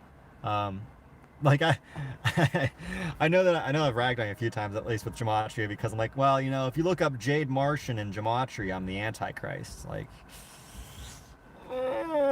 you know, that's like the first result too. So it's like, no, I'm just a nice guy. No, I swear, I wasn't even born into wealth. I don't have political power. Maybe someday. Maybe it's a prediction of my future, right? I'm getting terrified. Random 2. I think. Oh yeah. I read that. Bradley, you sold all your XLM a while back before a loss and bought more XRP. Yeah, actually, I'm actually kind of glad that I sold my XLM when I did, because I'm not. I would definitely be negative right now if I hadn't. So I'm glad that I got out of it, but you know, it's, well, I don't know. I think I might be positive off after the pump that it had. Maybe I'd have to go back and look, but yeah, I just prefer to hold things that I see like actual strong fundamentals behind. And you know, my prices, the price ranges that I believe to be might not be right at all, but you know, I feel that I haven't used bad math, as some people in the community have implied that I've done. Um, I think that I'm using realistic figures, and I usually use the lower ball figures that I find for my projections too, just in case, like, you know, it's the lower figure that's the real one, and not the mid or higher range figures that you see. Because most of the values we see for like how much money is in the remittance market, you know, it's a guesstimate. You know, it's an educated guess. It's a educated estimate. It's not there's no actual account saying this is exactly how much money is in Nostro Vostro accounts. You know, that's why you see multiple figures all over the place, and it changes. You know, every year, every month. You know, as time goes on, these figures change. Let's see. Yeah, that's true too. John Edward, Crypto Mike. I'm sure you. Oh, I thought you were gonna say that he gives hope, but yeah. Give us the name of who this is. I would like a deep dive and see. So, I mean, that's the issue though, John, is that we probably won't ever be able to pin an insider, especially if an insider, if it's real, what the insider is presenting to Crypto Mike. If it's real, then, you know, that person would be killed for sharing that information, because that's some high level, that's some literal Illuminati running the game, and you just spilt the beans. No, you're gonna go have some like concrete boots, and you're gonna go swim with the fishies. Like, you don't do that. No. If there's legitimacy to it, you don't do what this insider is apparently doing, right? So you'll never find out who he is if this is real. But that adds to the conspiracy aspect of it, right? Like, it's like, well, if it's real, then this person will never be a public figure, because they'd be killed as soon as they're public. So then it becomes, what do? Do you trust an anonymous account that's sharing something that could be like earth-shattering, or do you dismiss it as somebody trying to get attention online and maybe cause the price of XLM and XRP to go up so that they can trade off of a pump and dump, right? But it's, you know, nobody knows. It's just, it's your choice. It's based upon your judgment and and looking at the evidence being presented and saying, okay, how much legitimacy is there to this, and so on and so forth, right? If a huge conspiracy is true, then it's all connected to QAnon. David Schwartz kind of takes pictures like Q. Ooh, Play Chisel. Trying to say that? Are you trying to say that David Schwartz is Q? Oh man, you know, I am a QAnon does interest me, because I'd love to know who he is, because I've followed some of his stuff, and it reads. Some of his stuff kind of read like Bearable Guy, to be honest. And so, like, that's actually got me into Q more than anything, is just how similar his messages have been in some regards to Bearable Guy memes. Bearable Guy riddles. Let's see. Wish we would all be millionaires by now. Some of you lose faith, but keep holding. Yeah, absolutely, guys. Like, nobody's gonna get rich overnight. Even when this market does start to move, it's not going to move fast. You know, it's probably, as this market grows, it's probably going to move as we've seen it move over the last, like, you know, over the month of October, where we saw like incremental jumps in price. And right now we're in like a accumulation phase, a short-term accumulation phase. That might be why it's gone flat. And once this accumulation phase is over, we might see another month where we see 5% jumps every week, maybe 10, maybe it'll get a little more exponential. Maybe we'll see like 7 to 8% jumps every week, right? Maybe 10%, who knows? Maybe we'll get really crazy, right? But you know, we just gotta be patient and realize that the gains are gonna come to us. We just have to be patient, put our long-term glasses on, and be like, okay, if we continue this trend at 5% every week, you know, by 2021, XRP will be 50 cents or $50. 50 cents, that would suck. By 2021, it'll be $50. If we do 50 or if we do 5% gain on average every week. That, 2 years to get to $50. That's pretty BA. Bradley, did XLM ever successfully vote to stop XLM's inflation? I know it was in the works. I had never heard of them actually stopping it. Never heard of them actually stopping it, Bradley, so I would assume not. Conspiracies equal adrenaline rush. In a sense, yeah, that they're dopamine kicks, right? They are dopamine kicks. Jeff Gabriel, you, the Antichrist? I know, it's a laugh, right? Me, some hobo living in his car is the Antichrist. Yeah, it's fantastic. I mean, you can say, because Christ called himself he was the great divider, and like all I want is for the world to come together and love each other, so maybe because my ethos is a little bit is, even though I think that what Christ was saying, it's not that he wanted to divide everybody, I think it's that what he was saying was divisive, because it was a message that at the time was unpopular, so there would be those who agree and those who disagree. But at the same time, me saying that I want everybody to come together and love each other, that's a divisive message. There's a lot of people who'd be like, no. There's a lot of racist people out there that'd be like, no, I will never love that whatever race they hate, right? So, I think I just disproved it. I just disproved I'm not. Don't even say that about it, Jana. Well, I just disproved that I can't be, right? So, I don't know. If I were God, I would give everyone free ice cream. It will come down from the heavens like snow. It will be known as Christ. Oh, I love it.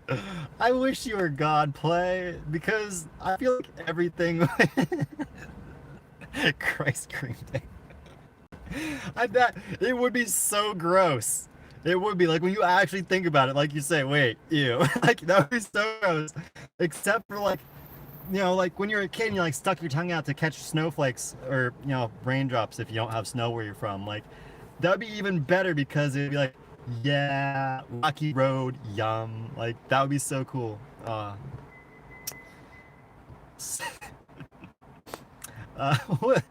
What's the highest price do you think Ripple will go to? Perry AQ. I think that is impossible to say, because, we live in a fiat world, and it is my belief that all fiats will hyperinflate into infinity. So XRP will eventually be worth infinite dollars, because the dollar will be worthless. You will be able to trade a single XRP for as many dollars as, somebody has access to. If somebody just collected all the dollars after they hyperinflated, and they're like, oh, I'm gonna make there a shortage of dollars suddenly, then maybe you could get like a few $1 billion for your one XRP, because the dollar is worthless. So but in terms of real world value, I think the most that one XRP will ever be worth, like max value after like 100 years, right? Not most likely not in our lifetimes, but maybe in your children's lifetimes. I think that XRP could appreciate to a value high enough for them to buy a new car, right? But I think that's a long ways off, and that would be based upon that would be like the best case scenario too, right? Where XRP becomes the liquidity source for everything. All retail is underpinned and liquidated through XRP. All stocks and derivatives and everything, it's all pinned to XRP. You can buy a really nice car with it. You buy a really nice car with it in like 50 to 100 years when it fully matures. But when you talk about comparative to fiat, you could see that 10 to 20,000 price point against the US dollar hit far sooner, because the dollar could hyperinflate, and therefore XRP, one XRP might still only buy you like a gumball, like 25 cents, but a gumball costs $10,000 because the dollar hyperinflated. So we could just as quickly see that world come into fruition. So it's that's why I say, like, it's hard to say. It's really hard to say. Why not? It's safe, lol. I don't know what you're talking about, Jeff. Oh, highest in 10 years. I don't think 1,000 is out of the question, but if we take a look at Microsoft, which is valued at trillions of dollars, it's still only trading at 147. So we have to keep in mind with that, Chisel, is the fact that you have to keep in mind that we're talking about a currency and not a security. So this is not something that's valued by the dollars in circulation, because XRP is going to be the dollars in circulation. So it's the inverse that we're going to be looking at for this, right? It's how much of the global economy does XRP, is the foundation for, is the underpin, and so it's a little bit harder question to answer there. But yeah, I could see in 10 years I could see $1,000 pretty easily, and you don't even have to really get into. You don't have to get into like inflation territory for, the dollar could maintain its value, relatively speaking, and you could still see $1,000 XRP as realistic in 10 years. Yeah, let's see. The insider said the XLM would be for the masses and XRP would be for the derivatives market. Either way, if you hold XRP, you win. Derivatives market's bigger than everything else combined. Yeah, that's true. Yeah, and that's true too. And I get the mentality, because XRP is like gold, and XLM is like the dollar, right? And so if you back XLM to XRP, so that its value is pegged to it in some way,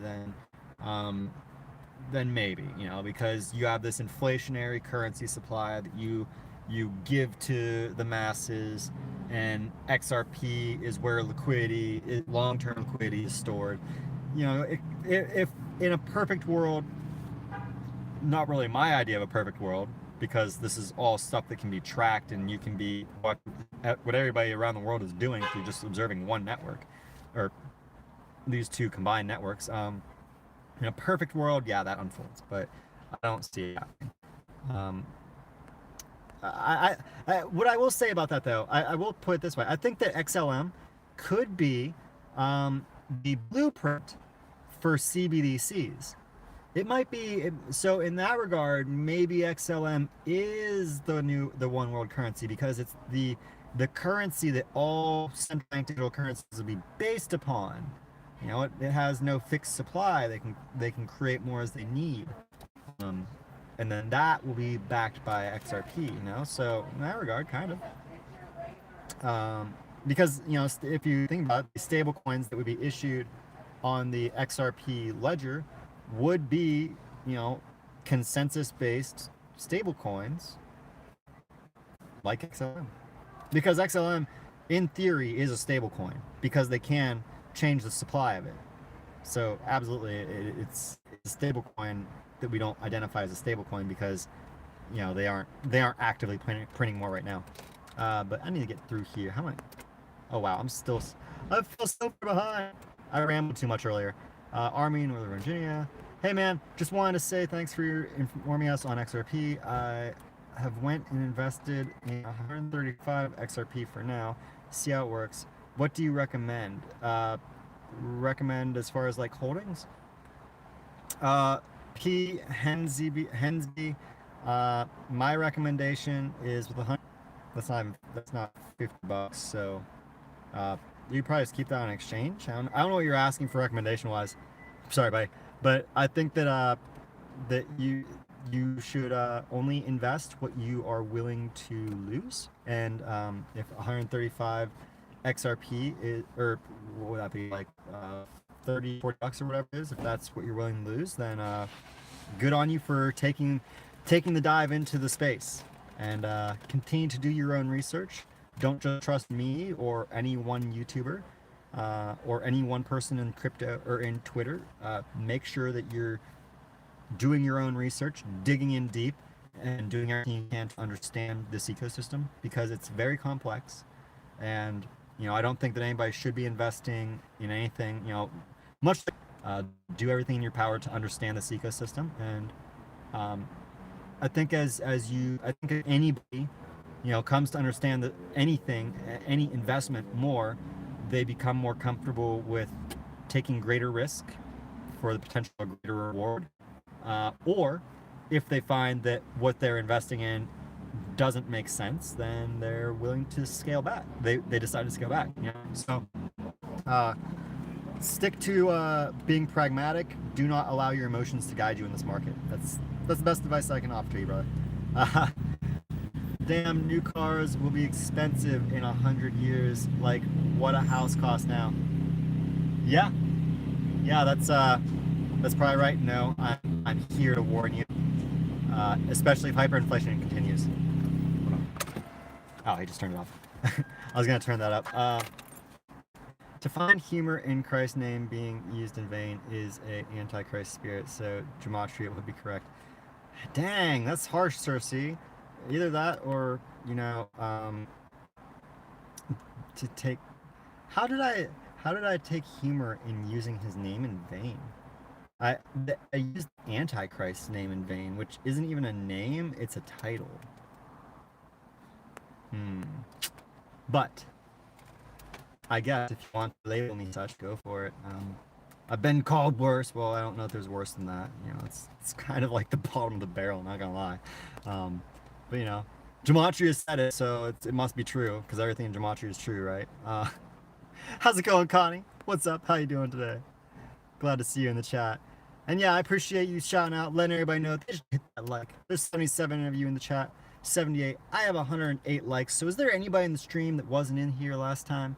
Maybe hit the like and show me if we got some new faces in the stream that didn't know to hit the like sooner. What if after XRP becomes a global currency and the paper money was destroyed and the world goes into an EMP attacked by aliens after they moon us? Well, random, it sounds like you just like, the world that you're imagining living in is a absolute shite show, brother. And I am sorry that that is the world you think we're going into. Oh my. Thanks. That's pretty much what I was asking. Okay, cool. I'm glad that I answered your question, brother. I must be catching up too, because I didn't say that too long ago. Try harder. Martian deserves more donations. Hope for more subscriptions in the future. I mean, I'm not gonna lie, I'm honestly happy with the subscriptions that I have at this point. I've already long surpassed the amount that I thought that I'd ever get on this channel, and you know, $70 in donations for a live stream, like that's plenty enough. Like I'm not too greedy, and I make most of my money from doing like odd jobs anyways, from doing big jobs anyways. So I appreciate the sentiment though. Love it. Random, you think I'm a guru? I don't know, bro. I definitely shy too much away from actually like presenting my religious views more so than talking about other people's, talking about other doctrines as opposed to my own. So I don't know that makes me much of a guru. Religious folks be, you know what? Gorilla Junction, we're all a little crazy. We all have our crazy thing we believe in, you know what I mean? So when I was younger, I used to think that, but you know, nowadays I've matured enough to realize that we all are a little bit crazy, you know, especially y'all in the crypto community. I'm just saying, like, you hold how much XRP right now? I'm kidding, guys. Every thought about XRP is a huge marketing name for a cryptocurrency. What I actually haven't ever thought of that, honestly. I actually don't like the name XRP, honestly. I really like the name Ripples. They're called in the bank, you know, because ripples against banks contain, you know, if you think of banks like on the banks of a beach, you know, ripples between the banks, ripples in the banks, right? And then ripples are flows, you know, it's a flow, cash flow, you know, ripple flows, right? Yeah. Savannah XRP, thank you for the $10. What is the tax structure for cryptocurrency where you're moving? That's a great question. So I'm going to this wonderful country called Malaysia, and they have no capital gains taxes on cryptocurrencies. Hallelujah. I just gotta become a citizen before I get rich. I gotta become a citizen of Malaysia and apparently get the big issue is that to avoid the taxes in America, I'd actually have to give up my American citizenship, and you know, I don't know that I'm willing to do that. So even though I'm going to Malaysia and I'll be staying there for probably like a year or so, I don't know that I'd give up my citizenship here, so I'd still be subjected to American taxes. I'd actually getting a work visa, I think that that would technically mean that I could be double taxed, so we'll see how that works. I'm not exactly sure how that I I don't know how that's gonna work out, honestly. We'll figure it out. I'll figure it out as I go. Steve Willits, go Navy. Ooh-yah. Ooh-yah, bro. XRP can be pronounced ZERPs. Yes, sir. ZERP, ZERP, ZERP, ZERP, ZERP. I made a I made a really crappy parody of a Panic! At the Disco song, and it was great because the song, for anybody who's familiar with Panic! At the Disco, it was the song "London Beckons for Songs About Money," written by machines, and so parodying that, talking about XRP, you know, a digital currency. Well, it was about digital currencies in general. It was about crypto in general. I thought it was like the most clever song of all time. It was so cheesy. It was so cheesy. Um, XRP Potato. Go to Malaysia, cash out, then move back to the US, or expatriate to Thailand. Oh man. I don't know. So like I'm not gonna lie. The only reason that I'll ever be coming back to America after I leave is to visit family. XRP Carolina, how's it going, brother? Welcome to the stream. But yeah, I don't. I honestly, I've explored all of America. I've seen enough of America over the last 30 years, like because I've seen it all. So like the only reason I'd come back is I haven't been to Alaska yet. I haven't been to Hawaii yet. Those are the only two places in America I haven't been. And so maybe I'll come back to go there to the tour there. Otherwise, the only reason I'm coming back to America is to visit family, because you know I want to see the rest of the world. I've you know I've only seen the Americas, so yeah, for me it's like maybe when I leave and I go to Malaysia, we'll see how long it takes me to come back. In Thailand though, Vince, absolutely, brother. I don't know when I'm going to Thailand, but I'm definitely going to Cambodia because I have to make a pilgrimage to Angkor Wat, and I say that not as like a Buddhist or a Hindu, but as somebody who's had like a spiritual or you know like a I've been drawn to Angkor Wat my entire life. It's yeah, I've this is how obsessed I am with Angkor Wat games. When I was like really big into Minecraft, I built in like if anybody's played Minecraft, I built in survival mode a 1-to-1 scale replica of Angkor Wat. Okay? First of all, anybody that knows anything about Angkor Wat, it is like the land around it is completely flat and it has a man-made moat around it. And it was like in Minecraft, it was like 1,050 blocks by like 700 blocks, you know, perimeter around this facility, and then like moat like 50 meters, and it was like I think it's like 10 meters deep, and so I made this thing to scale. I had no life. I had no life. That was how I escaped from life is building this thing, and it took me a whole summer to make it. But yeah, I love Angkor Wat. It is something truly spectacular. Like I'm obsessed with symmetries. Like I love symmetry. I'm a nerd for symmetry. So I think that's partly why I like it. That's partly why I'm attracted to it. You know, anybody that doesn't know, I'm on the spectrum. So you know, I think that's where it comes from. That it's just one of those things. But yeah, Carolina, I've already told everybody that. Like, thank you for shouting it out. We actually have almost twice as twice as many likes as I got viewers now. So it seems like the stream's dying down, and I've been live for 2.5 hours. This has gone on crazy long, but I've loved chatting with you guys. It's been a blast. Gary, I can't wait for the world to get woke to Ripple and XRP rapid price increase. Brother, I think it's coming long before the world wakes up. I think that we're going to be rich long before the average person even knows XRP. I think that's, honestly, I don't think that the masses will know about XRP until it's too late, because that's normally how these kind of things work, you know what I mean?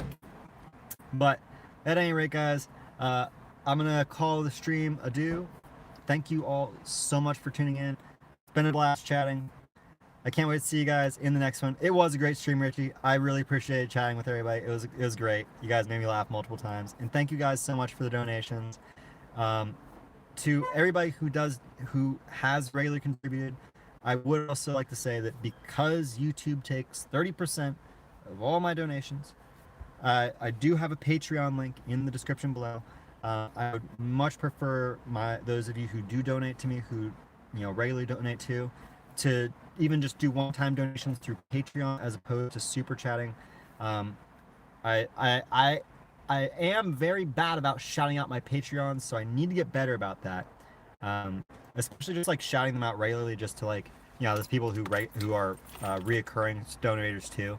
So when my next donation round goes through, I'm gonna start doing that regularly. But thank you to everybody who's donated. If you want to donate and you haven't already, become a Patreon, go do it. I'm gonna start setting up. Using my Patreon similar to what Sam's doing now, where he's releasing his videos on Patreon first, and then a few days later he releases it on YouTube. So it'll be like my Patreons can get like premium access to news before I actually break it. Anything that I actually discover, you know what I mean? So like for you guys, that's what I'm gonna start doing. Bradley G turned me on to the fact that he actually did that. So I was like, whoa, that's actually brilliant. That's actually super brilliant. No wonder Sam's got like 100 Patreons. Like, I was like, what? I didn't realize that, but that's brilliant. So I might actually start doing that. And that's also because like if I could get like people to become active on my Patreon, I don't even need to use YouTube ads, and then people will stop complaining that I use YouTube ad revenue. But anyways, yeah, it's just me rambling and being extremely transparent, probably more so than I should, but whatever. I like to let you guys know what I actually am thinking, how I'm trying to like make this channel an actual career and not just a hobby. But I do appreciate everybody. I hope you all have a great day. I'll see you in the next one, as always, on Mars, guys.